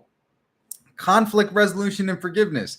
These are skills. They need to be built. If you want to have a good relationship, you need to understand that resentment is going to build. It's going to happen. Things are going to happen. Those things need to be discussed, communicated, and resolved. You need to have rituals of resolving forgiveness and reconnection. That's why shadow work and healing and forgiveness is so important. That's why I teach everybody, and I've talked about it in just about every single live and all the videos, is freaking Ho'oponopono. If you learn how to forgive and not to thank you, I'm sorry, please forgive me, I love you. Thank you, I'm sorry, please forgive me, I love you. To take responsibility for what's going on inside of yourself and to not spew out those same emotions. To literally say, oh, I'm feeling mad right now, I'm feeling bad. I'm not going to spew that energy back out at you. You're angry at me and I'm feeling angry right now because of what you're doing. I'm not going to release this. Thank you for bringing this to my attention. I did not know that I had created this. I wasn't aware of it. I am sorry for being unconscious in the creation of this. I'm taking responsibility over this feeling. I am this feeling of sorrow. I am this negative feeling. Please forgive me. I'm taking this feeling and I am releasing it and letting it go. I love you. And in its place, love is what comes out of my body. So instead of spitting out more anger, more hatred to create more resentment and give that other person another reason to be angry or mad, you meet that person with love because you've done the Ho'oponopono. You've done the cleaning. And when you do that, when a person's like, rah, rah, rah, rah, and you're like, baby, are you okay? You seem really bothered. Are you all right, baby? Come here. Let me make you some tea. Come talk to me. When you're able to meet another person with love, you'll break them down. Break them down. So if you're dealing and struggling with problems, especially after like breach of trust or cheating or the breaking up of a relationship, ho'oponopono, baby. Give forgiveness. Give forgiveness to yourself. Give forgiveness to the other person. Release and let that stuff go. Because when you do that, you give yourself the opportunity to reconnect with the relationship. Benjamin, what's up? I love when the chat's got people going. Yeah, you got to release and let go. Once you do that, then you open up the possibility for reconciliation in your relationship. And even if that person doesn't want to reconcile, it's a needed skill that you need to practice and learn for your new relationship, ultimately. I use shadow work and self-healing like exercises, living my life in the way that I want to, which is what we were talking about before. Detoxing social media, literally what we talked about earlier in the video before you got here, Steve. I'm focusing on the present moment. Literally everything that we talked about earlier in the video is exactly what you did. So I'm so glad that you did all that, Steve. Hypnosis and meditation, that's part of it. Shadow work will likely come up for everyone in this particular time in history. It's a major energetic purge. Yep. We're supposed to be purging and letting things go. I'm glad you learned to forgive. Ho'oponopono. Yeah. Accountability is key. Get the place where you see it. Imagination itself is a great act of forgiveness for self and for others. I don't like the situation, experience, or belief, so I find the opposite and entertain its duplicate in my imagination. Yeah, because you forgive yourself. Ultimately, actually, that is 100% correct, Benjamin, because that everything that happens in your life is a reflection of you. Because we talk about how Neville Goddard talked about the fact that everyone is you pushed out. Well, everything is you pushed out. Everything that you experience in your world is a reflection of you, whether it's you consciously or unconsciously. So when you use your imagination lovingly to create something new, you're giving yourself forgiveness. You're forgiving and wiping the slate clean of something that you didn't know that you created. You're creating something new. It is an act of forgiveness, an act of forgiveness against you being unconscious. Oh, I love it. I love it. I love it. Please come on, join the chat. Ask any questions. Talk. Let me know if you have any questions on manifesting relationships, rewiring your thinking. Neville Goddard. I always love when people have really good Neville Goddard and manifestation community questions. Those are always like really good. I'm so happy that I can talk to you guys. It's been a minute. I've been I apologize. I have been very busy servicing clients and helping people out with their relationships. I have a lot of really good material that I have to share with you guys, like a lot of freaking stuff. Let's talk about something spicy today. Okay. What antinatalism? What is antinatalism? Talking about spicy stuff. Yeah, what is antinatalism?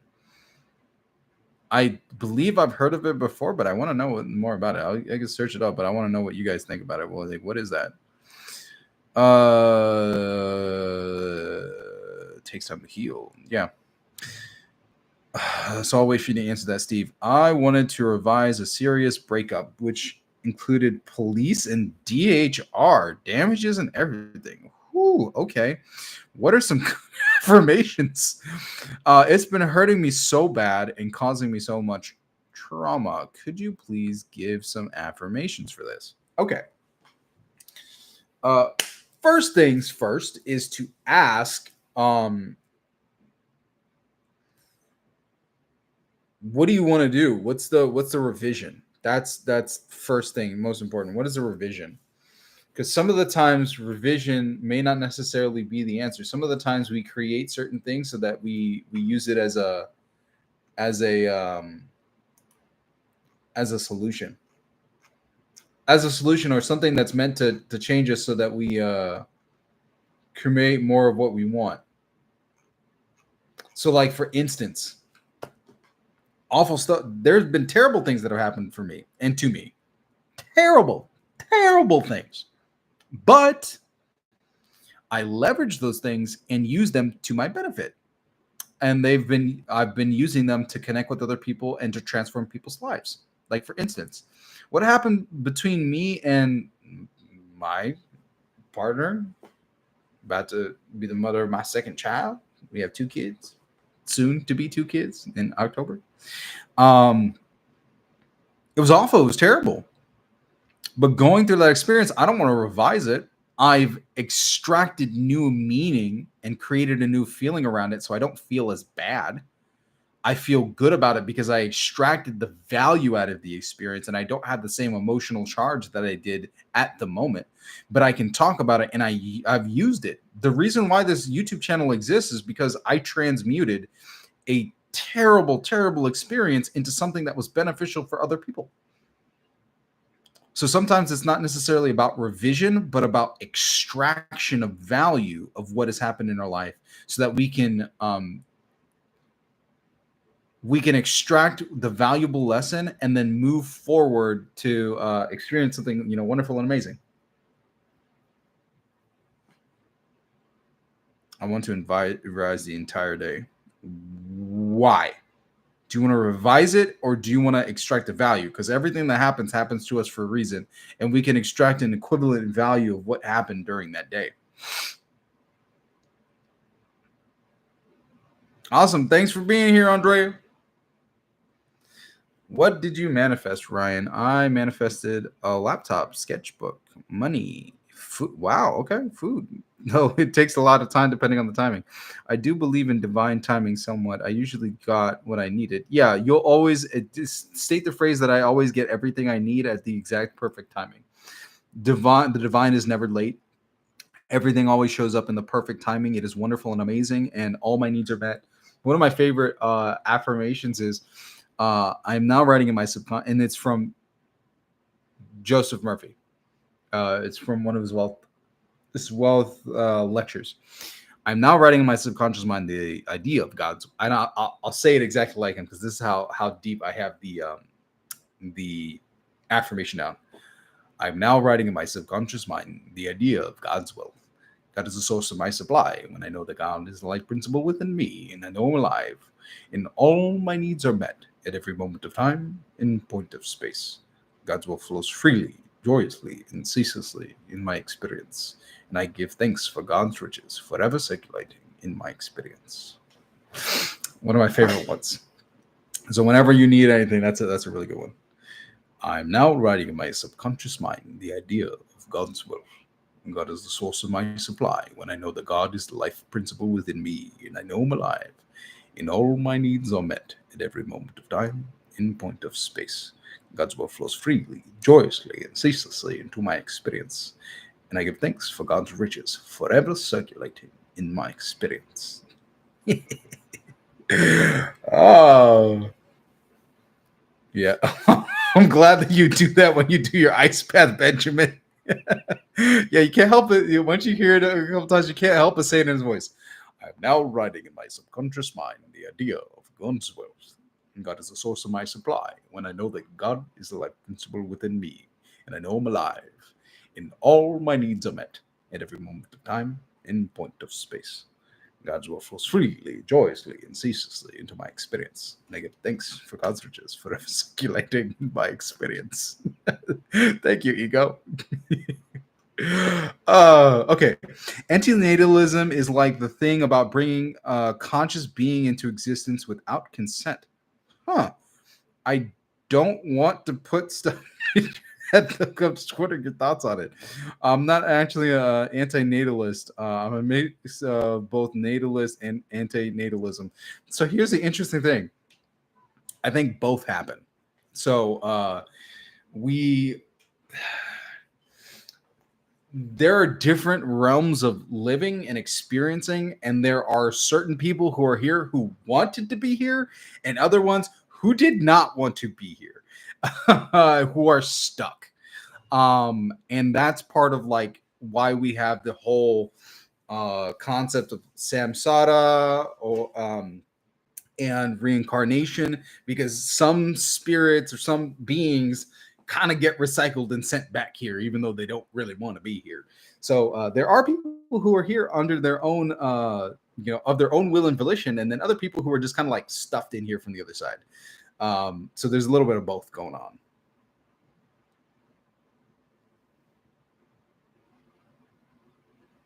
Mental tools. Well, yeah, I mean, hey, whatever tool works.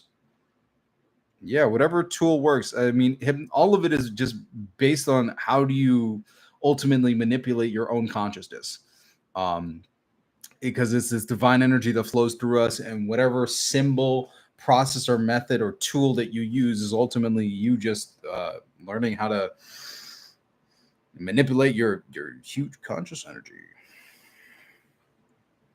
Ooh, Antonio, please tell me more. Brother, your video about the love letter manifestation method has changed the way I manifest. Thank you. My question to you is, do I do with the letters when I feel they have worked? Anyone? Oh, okay. So what do you do with the letters when you feel like they've worked? You could do one of two things. You could either burn them if you want to just get rid of it and allow it to do its work in the background, or you can use it as a I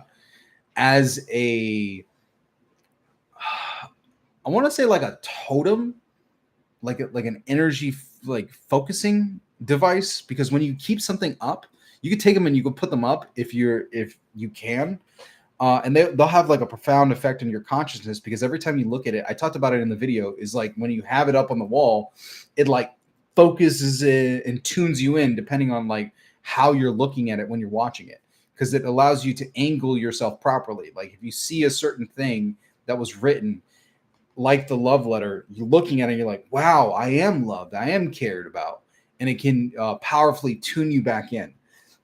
If you have a bunch of other things to do, you can just get rid of it, just burn it. Oh, I'm screenshotting that one, Steven. I'm screenshotting that one. That love letter manifestation is ridiculous. It's crazy. I did it to some girl I met, and she wants me. I met her and talked to her for 2 minutes. Yeah, I mean, you got to understand what's happening in that process.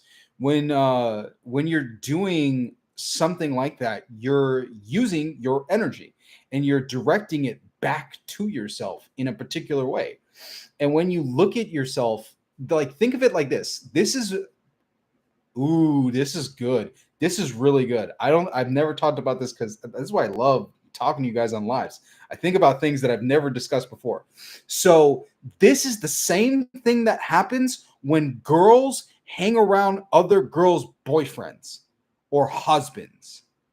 So what is actually happening is they are tuning in to the thoughts directed towards you from someone else. That's literally what's happening.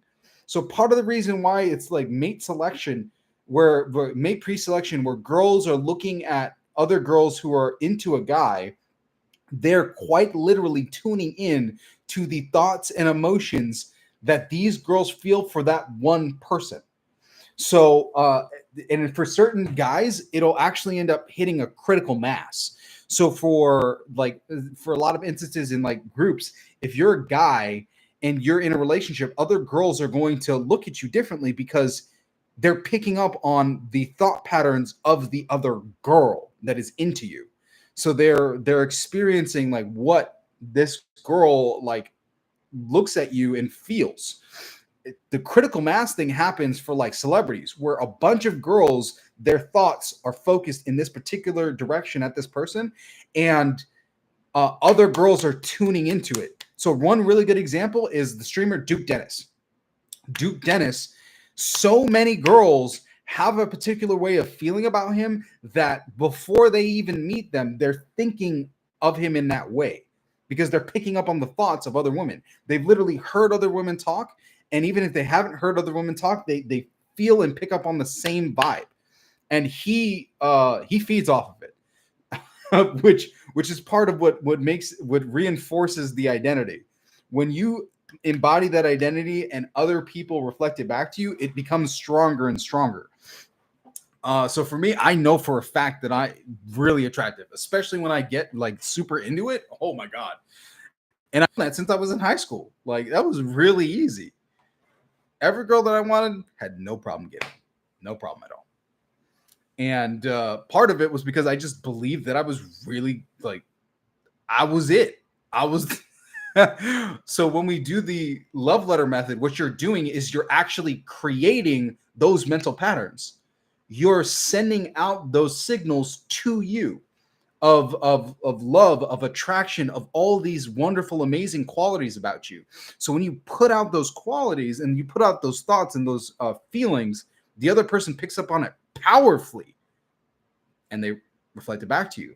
And if you do it in a general sense, just to you, oh my God, you can have tons of people coming to you having those experiences. Oh, it's crazy.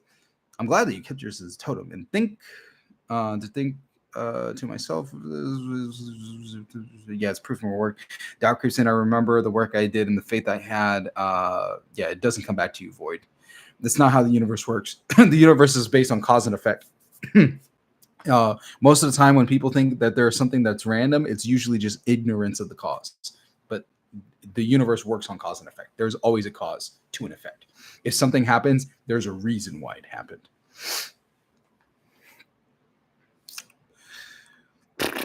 I had huge disbeliefs of it. I thought it wasn't legit. Watch your video. I'm glad that you tried it, but I tried it then. Yeah, that is so freaking funny. That's what I always love. I love when the people are skeptical, because when you're skeptical and you actually try it out, you realize, oh shoot, it actually works. Yeah. Yeah, you thought I was just going to give you guys something that didn't work? Like, what's the point? Why would I do that? Oh, I'm orange because of this. I was wondering, I'm like, why do I look a little orange?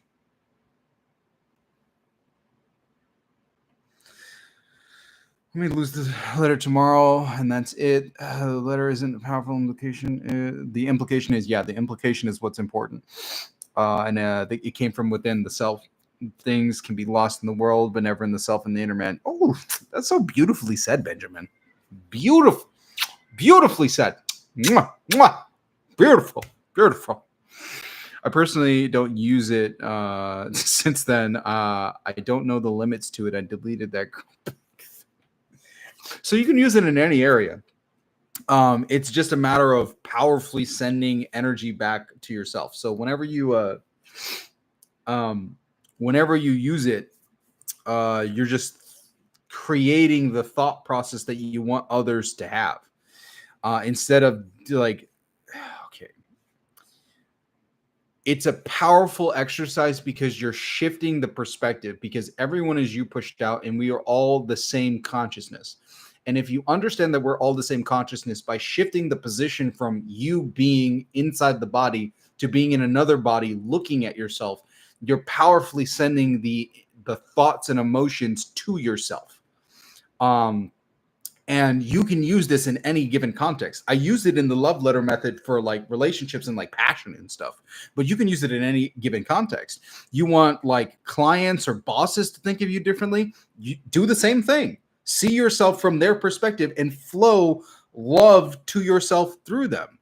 And hell, you want to also give love to them as well. That's one of the things I did with one of my clients, was that we got very specific on people that he wanted to influence. And we started thinking about the bosses in his engineering firm.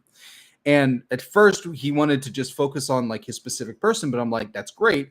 You're going to see results and effects there, but there's stuff that's already developing. I want to show you that this works by showing you how it affects other people like outside of this realm. So we had him start doing it for his roommates and for his bosses.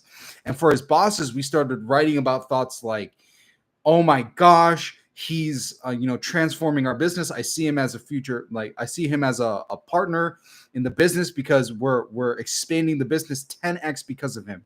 With like he brings out the best of everybody in the team. Like everybody is able to produce way more than him. He's expanding our thinking. Everybody feels as he literally brings out the best in everybody. He brings out the best in me. He pushes me to be a better version of myself. I love spending time around him. He's one of the smartest people that we have on the team. He's helping us build and scale.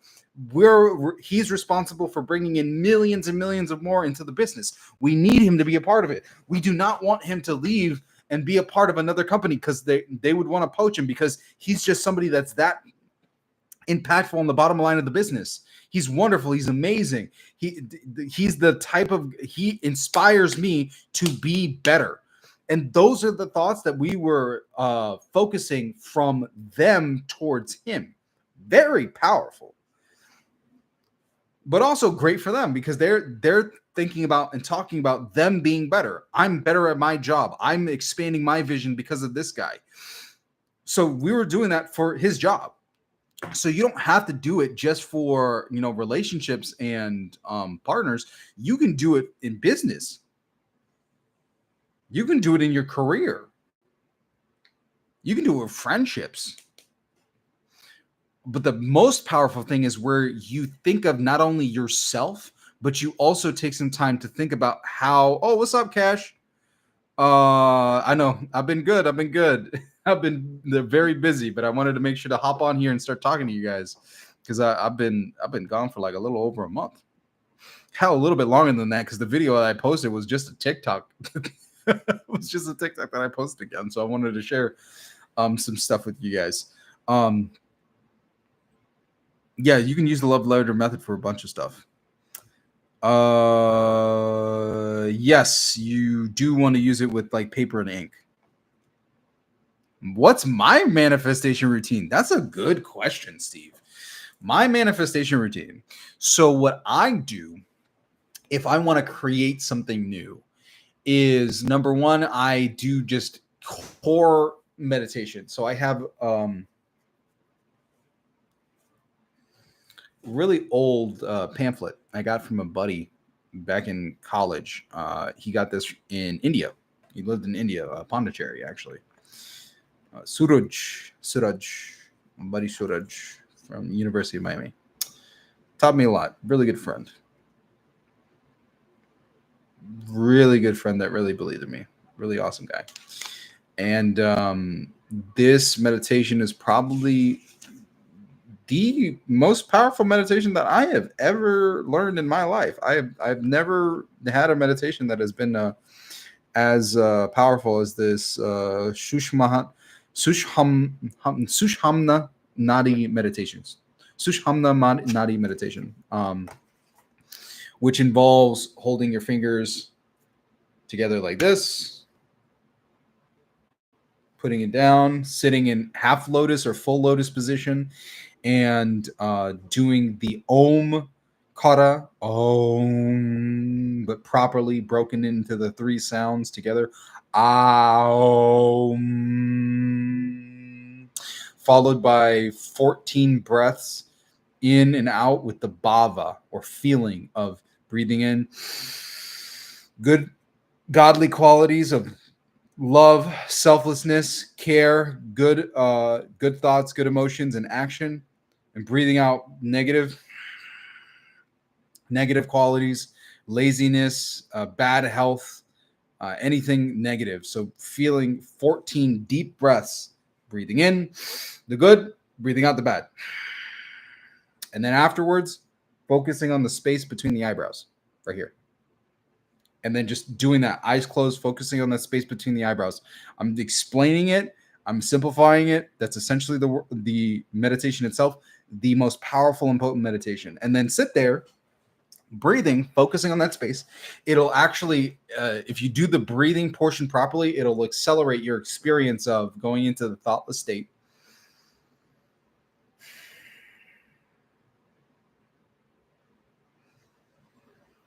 And what you'll experience inside of the body is a great degree of energy rising in this particular space inside of the head.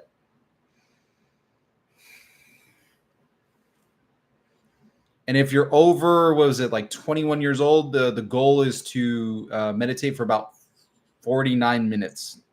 Depending on your age, the amount that you're supposed to meditate is different.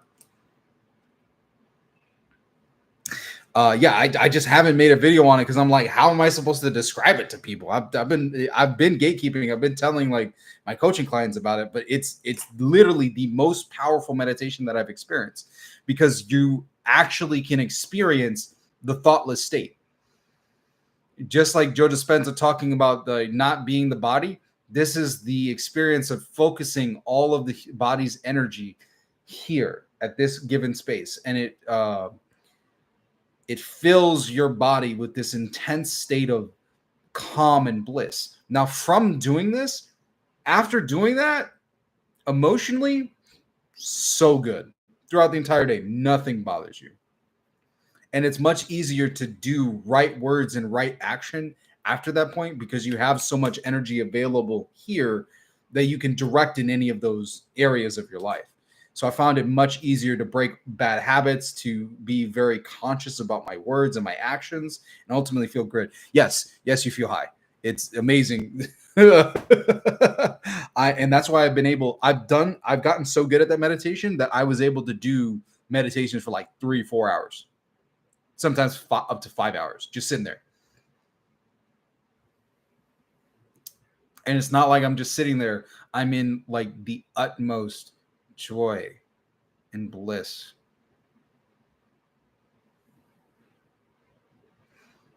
And then from that state, after doing that, I'll probably end up doing I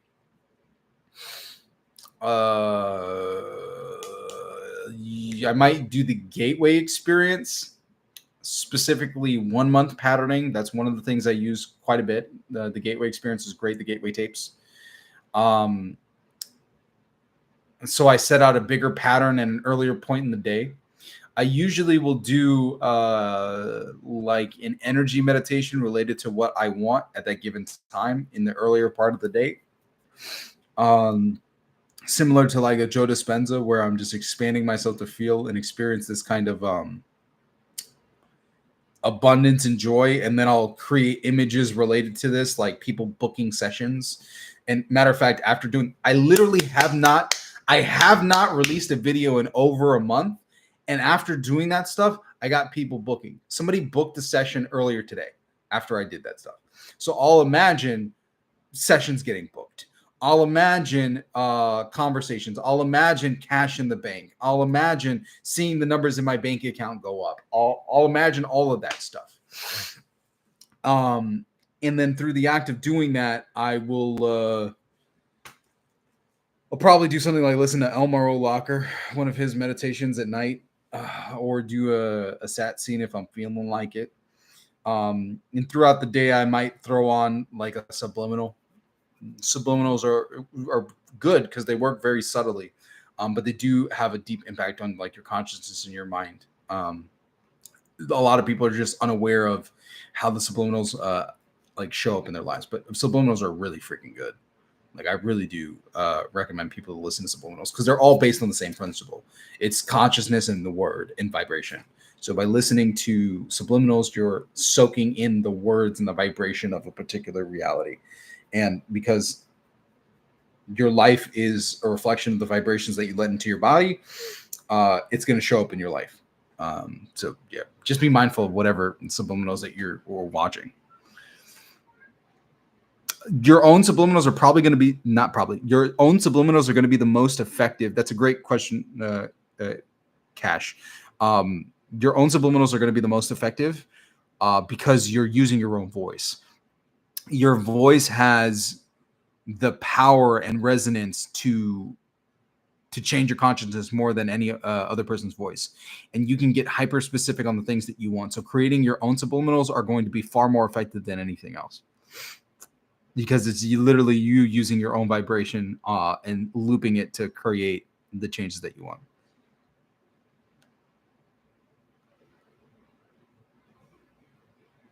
I'm glad they use the Silva method. Silva method, there are tons of methods that work really well, but the Silva method is a good one. I have the system somewhere. I never went all the way through it, but some of the meditations were pretty good. I think I have that down at my mom's house. I need to go pick that up when we go pick up stuff for the baby.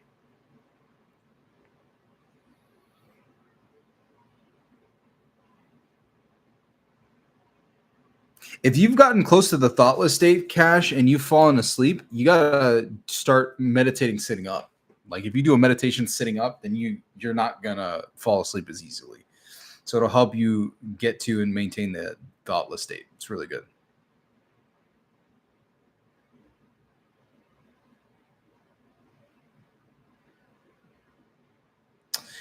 Interesting thing about the subconscious mind, though, because I saw that Steve was mentioning the subconscious mind.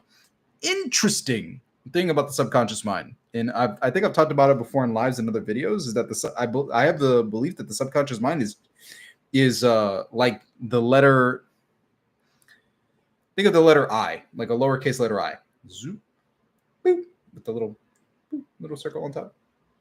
The letter I. The head would be considered the I. This is the conscious mind. Anything that takes place here, conscious mind. Everything else, subconscious mind. Everything. And I mean everything else. Everything else outside of the center space of your head, here, like if you close your eyes and you put your hands on your head, everything out of that center space of consciousness is a subconscious mind. Everything below the neck, everything around you, everything that's considered outside of you, all the subconscious mind. So when we talk about using the subconscious mind to affect other people, if you write something down and slap it up on the wall, congratulations, you just made an impression on the subconscious mind. You feel something emotionally in the body, congratulations, you just affected the subconscious mind. If you're doing a mantra meditation, Om or Shri Brazi, Shri Brazi, and you feel it in the gut, in the bottom parts of your body. You're not just saying it here in the throat. You're feeling it resonating in the chest, in the stomach, and in the bottom of your body.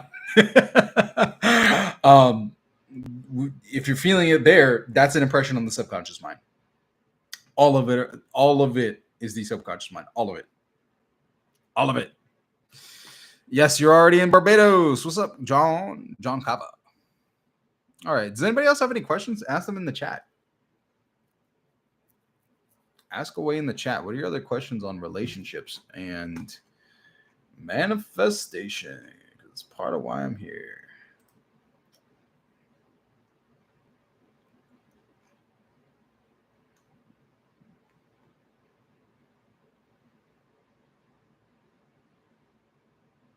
Yeah, if you have your own meditations and hypnosis, you don't necessarily need other subliminals. I just like subliminals because they kind of like simplify the process. They make it easier for you to maintain a certain state and a certain way of feeling over time. And that I like. I like things being easy. Easy. Easy peasy lemon squishy.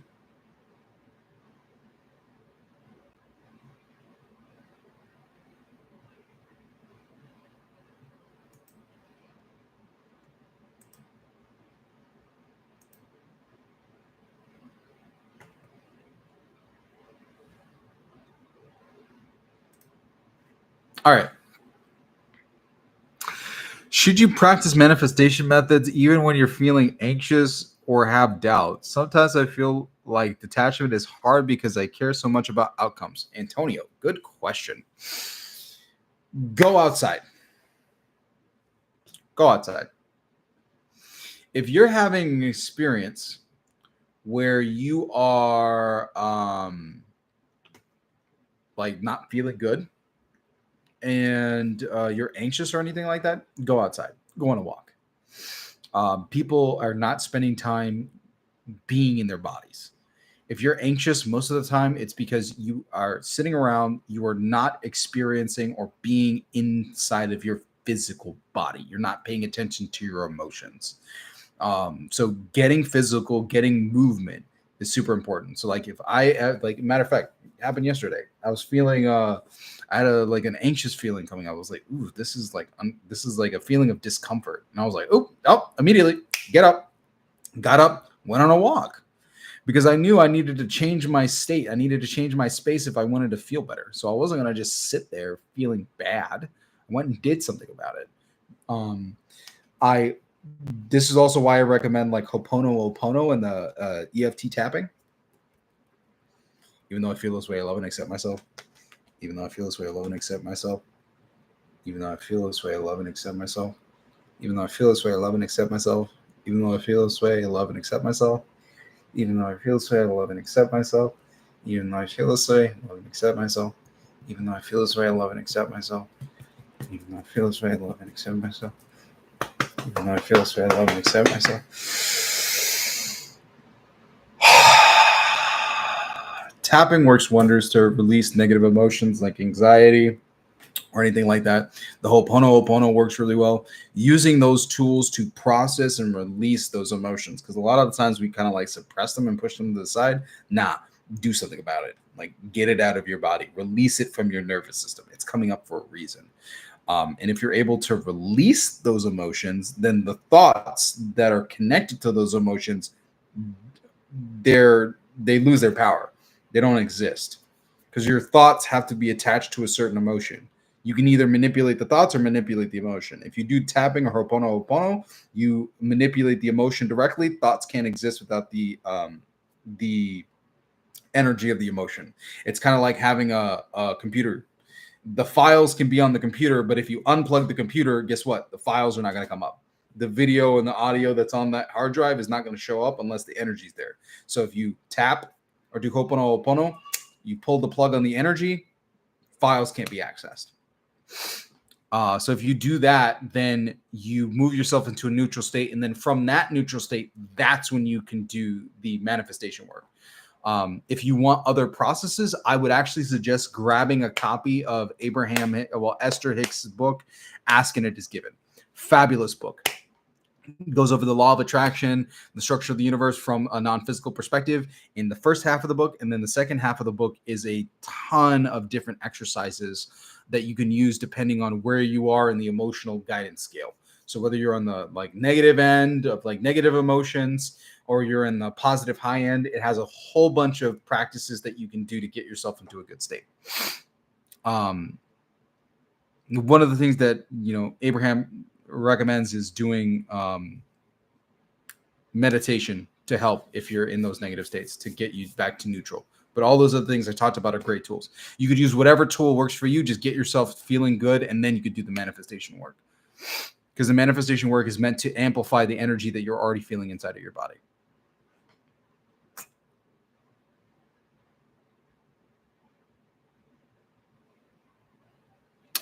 Relationships. I'm not sure if I have any questions, though. I do have one. Can you manifest somebody without them knowing you? Yes, you can. Because then you just realize and understand that this person may not know you yet. That's the key term, yet. Just because somebody doesn't know you yet doesn't mean that they can't. Every person is findable, and every person is capable of connecting with you. We live in a digital age. Anybody can hit you on IG. Anybody can find your phone number. Like, anybody who wants to search hard enough will be able to find you and connect with you. So if you want a person in your life who doesn't know you yet, you can get them. That's not difficult. It's not hard.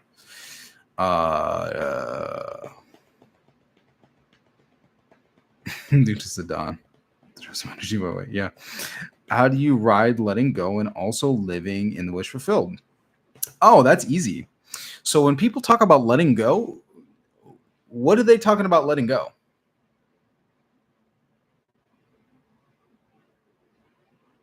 Like, does that cross anybody's mind when we talk about like letting go and releasing? What the hell are people talking about? What are we talking about letting go?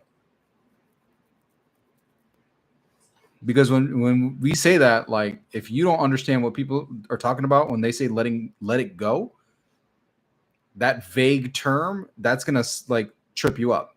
When we say let it go, what we mean is In your consciousness, in your mind, there is an image that you bring up that creates a feeling in the body, which is like, oh, I imagine being in this relationship, feel good in body. See relationship in my imagination, feel good, feel very good. So when we say let go, what we're talking about is take image in imagination, let go, let it disappear. Boop. See you later. Boop. Push it out. And when we say live in the wish fulfilled, what we're talking about is image, shoot it off. Boop. Feeling, hold that. Living in the wish fulfilled is, hey, the whole point of that image in my consciousness was training wheels for my heart. For me, training wheels for me to feel the way I want.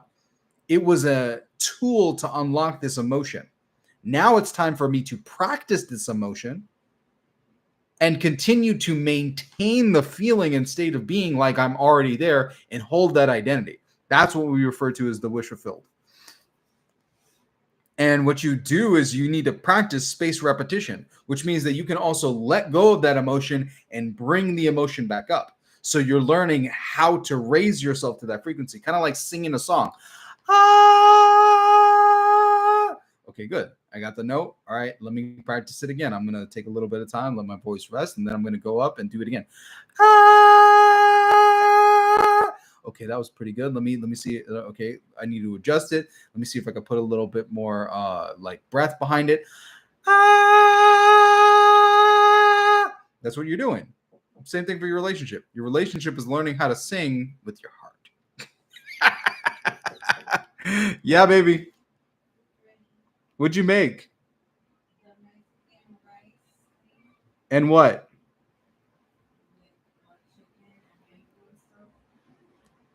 It already has chicken and mango. What do you mean chicken and mango? But I meant like.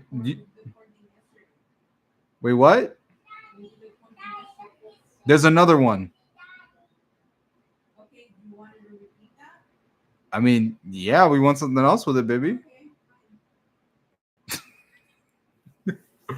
Thank you, babe.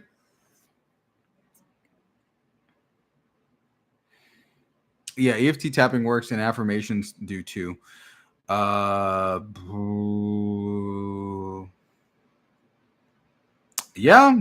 that's what happens. People show up and come to me and they're like, it has to be them, it has to be them. And then they do the healing process and they're like, oh wow, I was really sad.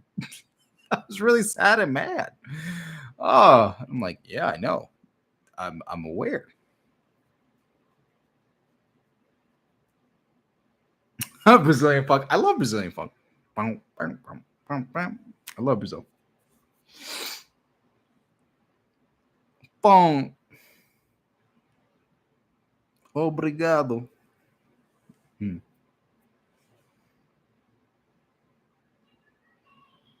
Quente. I had the same Walla water in a different colorway. Yeah. This is I got this. We got a couple of Owalas around the house, and my girl went through all the trendy bottles. Stanley's became the thing. She got a Stanley, but then she was like, "Man, the Stanleys really aren't made for moms. They really aren't, because like they fall over and it's not good if you have kids." So she was like, "Oh, the Owala, that's the new thing. The girlies love the Owala." So we got Owalas now. Have I ever manifested something big? Yes. Yeah. Let me show you. Hold up. Have I ever manifested something big? I don't think I showed it on the channel yet, so I might as well just share it with you guys so you guys get a little exclusive. Have I manifested something big before?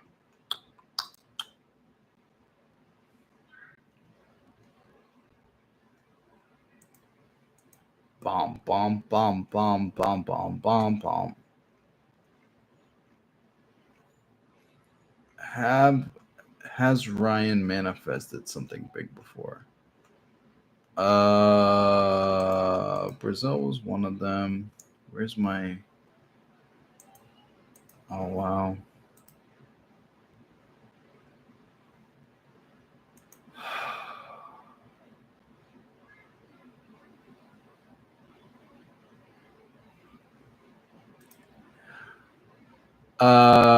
Brazil was one.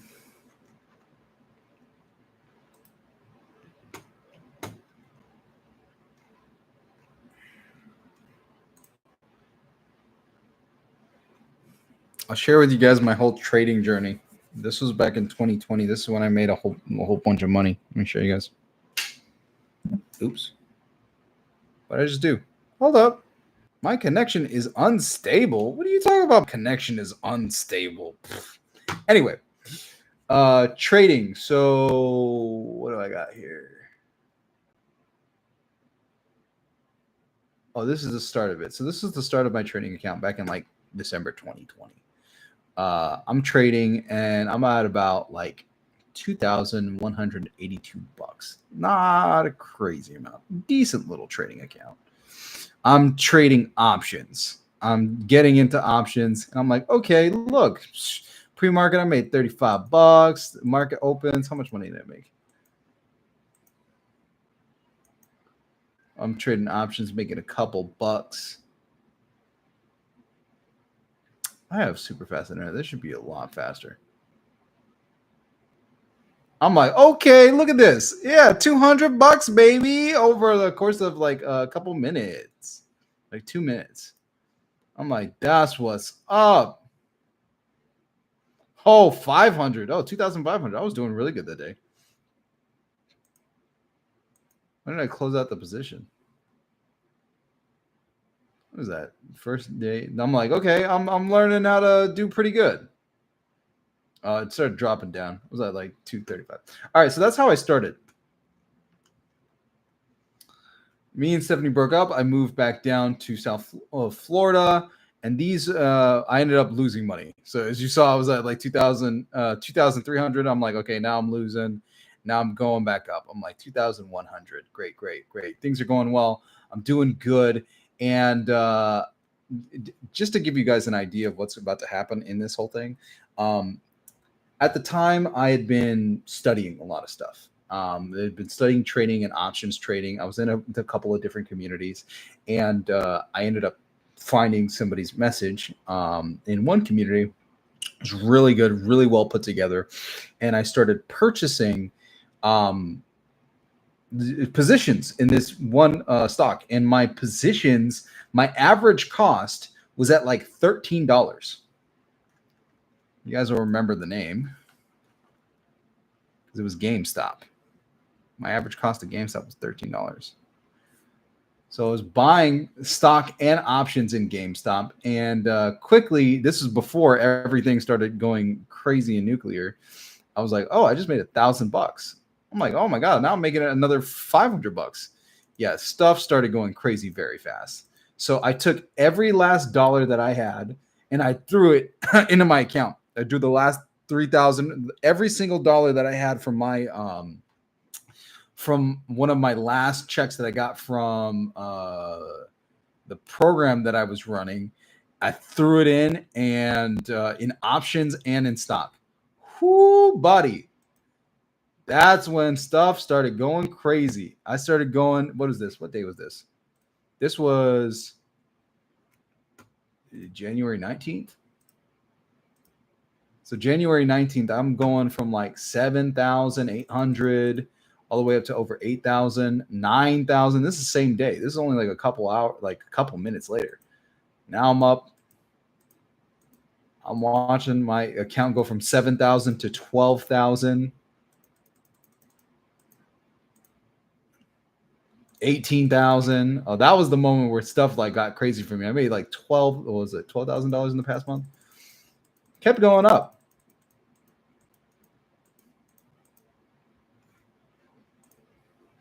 $70,000 in a day. This is over the course of a week.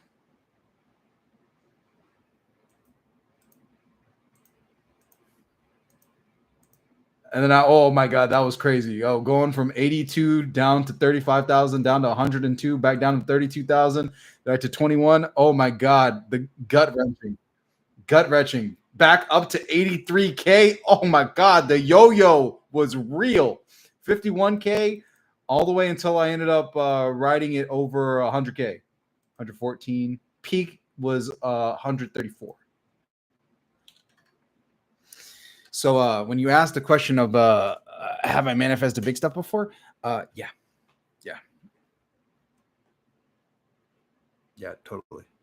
So it hasn't just been relationships. I've been manifesting a lot of stuff like that. Yeah, tons of people had FOMO. The importance of setting out and wanting more money is setting out the intention for it well before any of this stuff happens. The whole reason why I was able to catch anything was because I was looking for opportunities before opportunities became obvious. I knew I wanted to make a lot of money, so I was looking for opportunities that I can leverage capital very easily before it was readily obvious.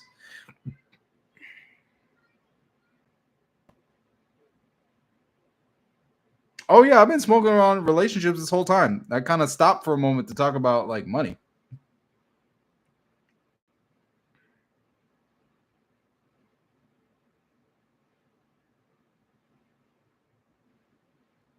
Yeah.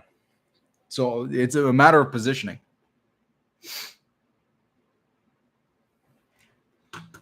So you can use the manifestation principles that I talk about on the channel for just about anything: relationships, career, money, any of that stuff. Yeah, we've been talking about relationships. Do you have any questions on relationships? Because that's what I'm here for, is talk about them. How long have I been on live? What, 2 hours?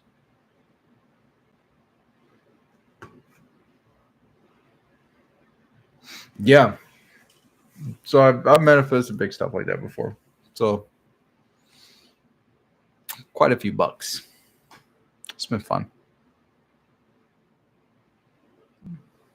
Then manifesting businesses and more cash flow, more cash coming to me.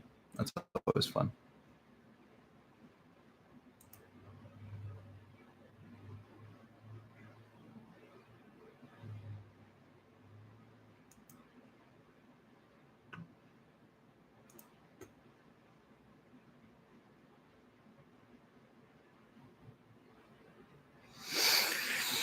People have told me that no contact is no problem when manifesting an expect. To what extent does no contact not matter? To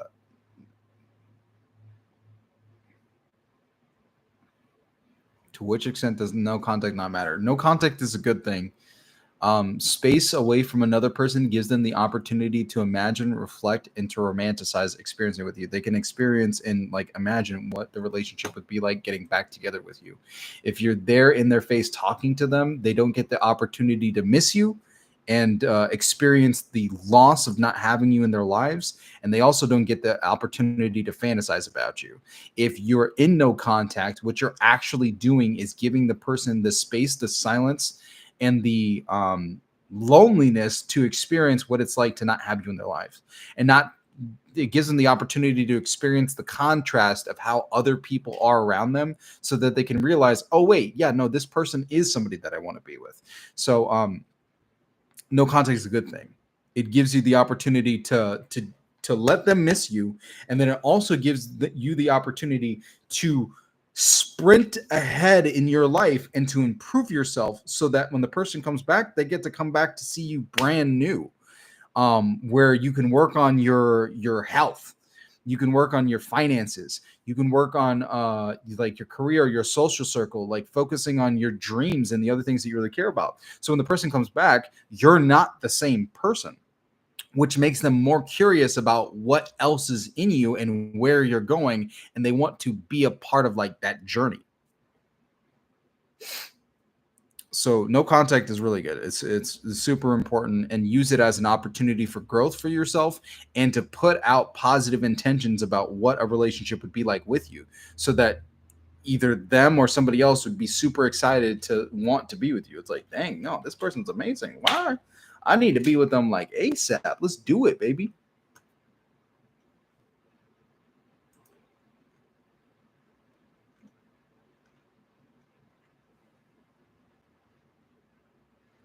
Okay, what do you believe? What do you believe relationships are a skill issue? I mean, yeah, messing up in relationships are a skill issue. It is a skill issue because some are dominant and some are passive. So it depends on the kind of relationship that you want. So some like part of it is understanding that whatever you desire and whatever you want, there's somebody at the other end. Whatever type of relationship that you want, there is somebody who ultimately wants a relationship like that. And it's your responsibility to be findable for that person. So to go out into the world and do things and live your life fully like yourself, so that people won't like you will be like, oh, I definitely don't want to be with this person. And that gives the people who do want to be with you the opportunity to experience what it's like being with you. You got to be willing to be somebody's hell no to be somebody else's hell yes. It's a skill issue with relationships because like you need to be willing to, number one, be yourself and be authentic about what you desire, so that the right kind of person shows up and the wrong kind of people say no, and that's okay because they need to find their person, and you have to be okay with letting people go and find their people. Yeah, absence makes the heart grow fonder. 100%, Antonio. With manifestation, when manifesting an SP, I've started to run into family and friends, so I'm in the orbit. Aside from you, want any tips? You keep working on yourself. That's always my number one thing that I always tell people is like, if you're in orbit and you're doing all the processes, focus on improving your life. You want to level yourself up and live more of your dream life, so that you have something different to show this person.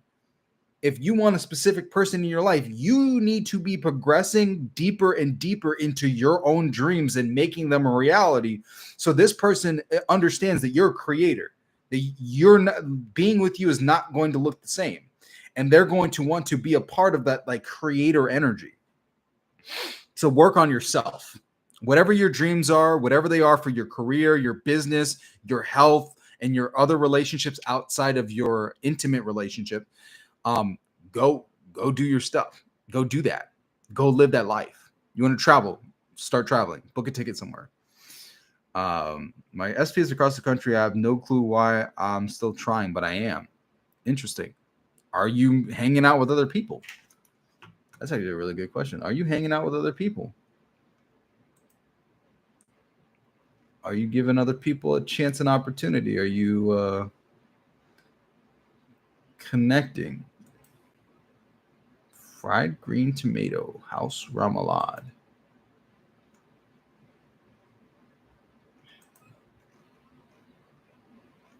All right. Anyway, I'm going to start going because I need to. Mommy made dinner and she's waiting on me. Any last minute questions before I hop off? Unpopular opinion: if your life sucks, no one's gonna what to help you fix it. I mean, yeah, unless you find somebody who's really caring. But most of the time, if you want people to like help you, it's much easier to help somebody who's already looking to help themselves. So if you want your life to be better, like start the process of like working towards a better life. Give other people the opportunity to reach out a hand and help you if you're already helping yourself. People love helping somebody who's already helping themselves. It's the difference between standing on the side of the road, waiting for somebody to stop, and pushing your car. You're far more likely to have somebody hop out their car and help you push if you're already pushing the car.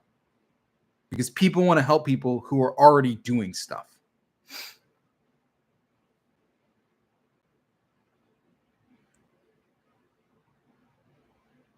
I mean, I'm not just a relationship guru for like people with exes. I just so happen to talk about that a lot because I know a lot of people on the channel are related. Like the people who show up want to know about exes. I love stuff like the relationship dynamics of power couples. Like a lot of my clients have been power couples. The top of funnel for like my conversations is getting the ex back, but I really do like exploring healing existing relationships, deepening passion in existing relationships, and most particularly relationships between successful people, whether it's one successful person and another partner who may be more traditional, or a power couple. I love those dynamics. I love talking about that stuff. But you guys got to be asking questions about that for me to talk about it outside of like the coaching community and the Sidewinder fries. Those are some interesting looking fries. I'm looking to order some additional food because I think I want more than what mommy cooked. Well, I'm gonna probably get some papayons. Oh, side note, if you guys have extra side note, two things related to money. Number one, look out for a message that I'm going to be posting on here for my next live. I'm gonna do a cash giveaway. I have like money I'm supposed to give away, so I'm gonna give you guys a cash giveaway as a thank you for all that stuff. Number two is Pizza Angels. If you guys aren't on Imagur, imgur.com, I think on Thursdays. Does Pizza Angels do it on Thursdays or Fridays? If you guys have extra cash, one of the ways that you can experience more wealth in your life is giving away at least 10% of what you make. So if you want to help people in need, let me see when free Pizza Angels, free Pizza Angels,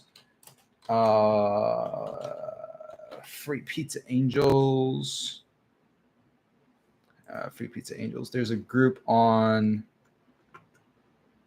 Imagur that what is it? I think on Thursdays or Fridays they like get pizza for people in need, pizza and groceries.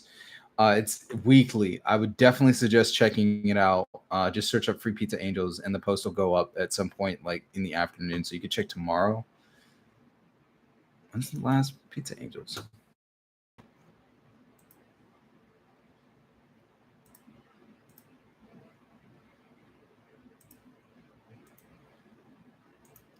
I'm in the wrong account.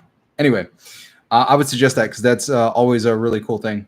It gives you guys the opportunity to pay it forward, help other people out. I love doing it because Pizza Angels helped me when I was in need. So, and it's on Fridays. This last one was 5 days ago. It's on Fridays. So go on Imagur, search up Free Pizza Angel, and then you'll see when the post get made, Free Pizza Dude. So give if you would like to receive, give to others, and don't be surprised when you receive wonderful things in response. So that's my ask for you guys. And then I'm going to be doing a post when I do my next live. I'm going to be giving away money for you guys. So definitely tune in for the next one. So subscribe and put on the notification bell and be ready to hop in when I start giving away some cash. Matter of fact, first person to throw your cash app. Somebody throw your cash up in the chat. Last part. I'll send something out right now.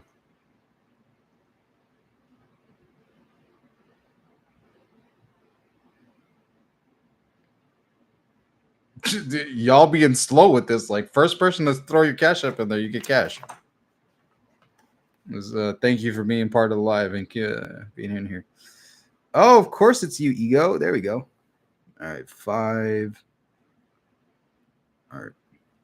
Got it. All right. Look out. I'm about to send something to your account. I would love supporting people. All right, Ego. Anyway, everybody else, hope you have a wonderful rest of your night. I'll talk to you guys later. Ego, I'm going to send you over some cash, okay, man? So congrats. And I hope you all have a wonderful night. Thank you all for tuning in, and I will see you all later this week. And I'm going to be posting when I get this video finished. I'm not going to promise when it's going to be done, but it's almost finished. So you're going to see a new video on the channel pretty soon. All right. Till next time. Talk to you guys later.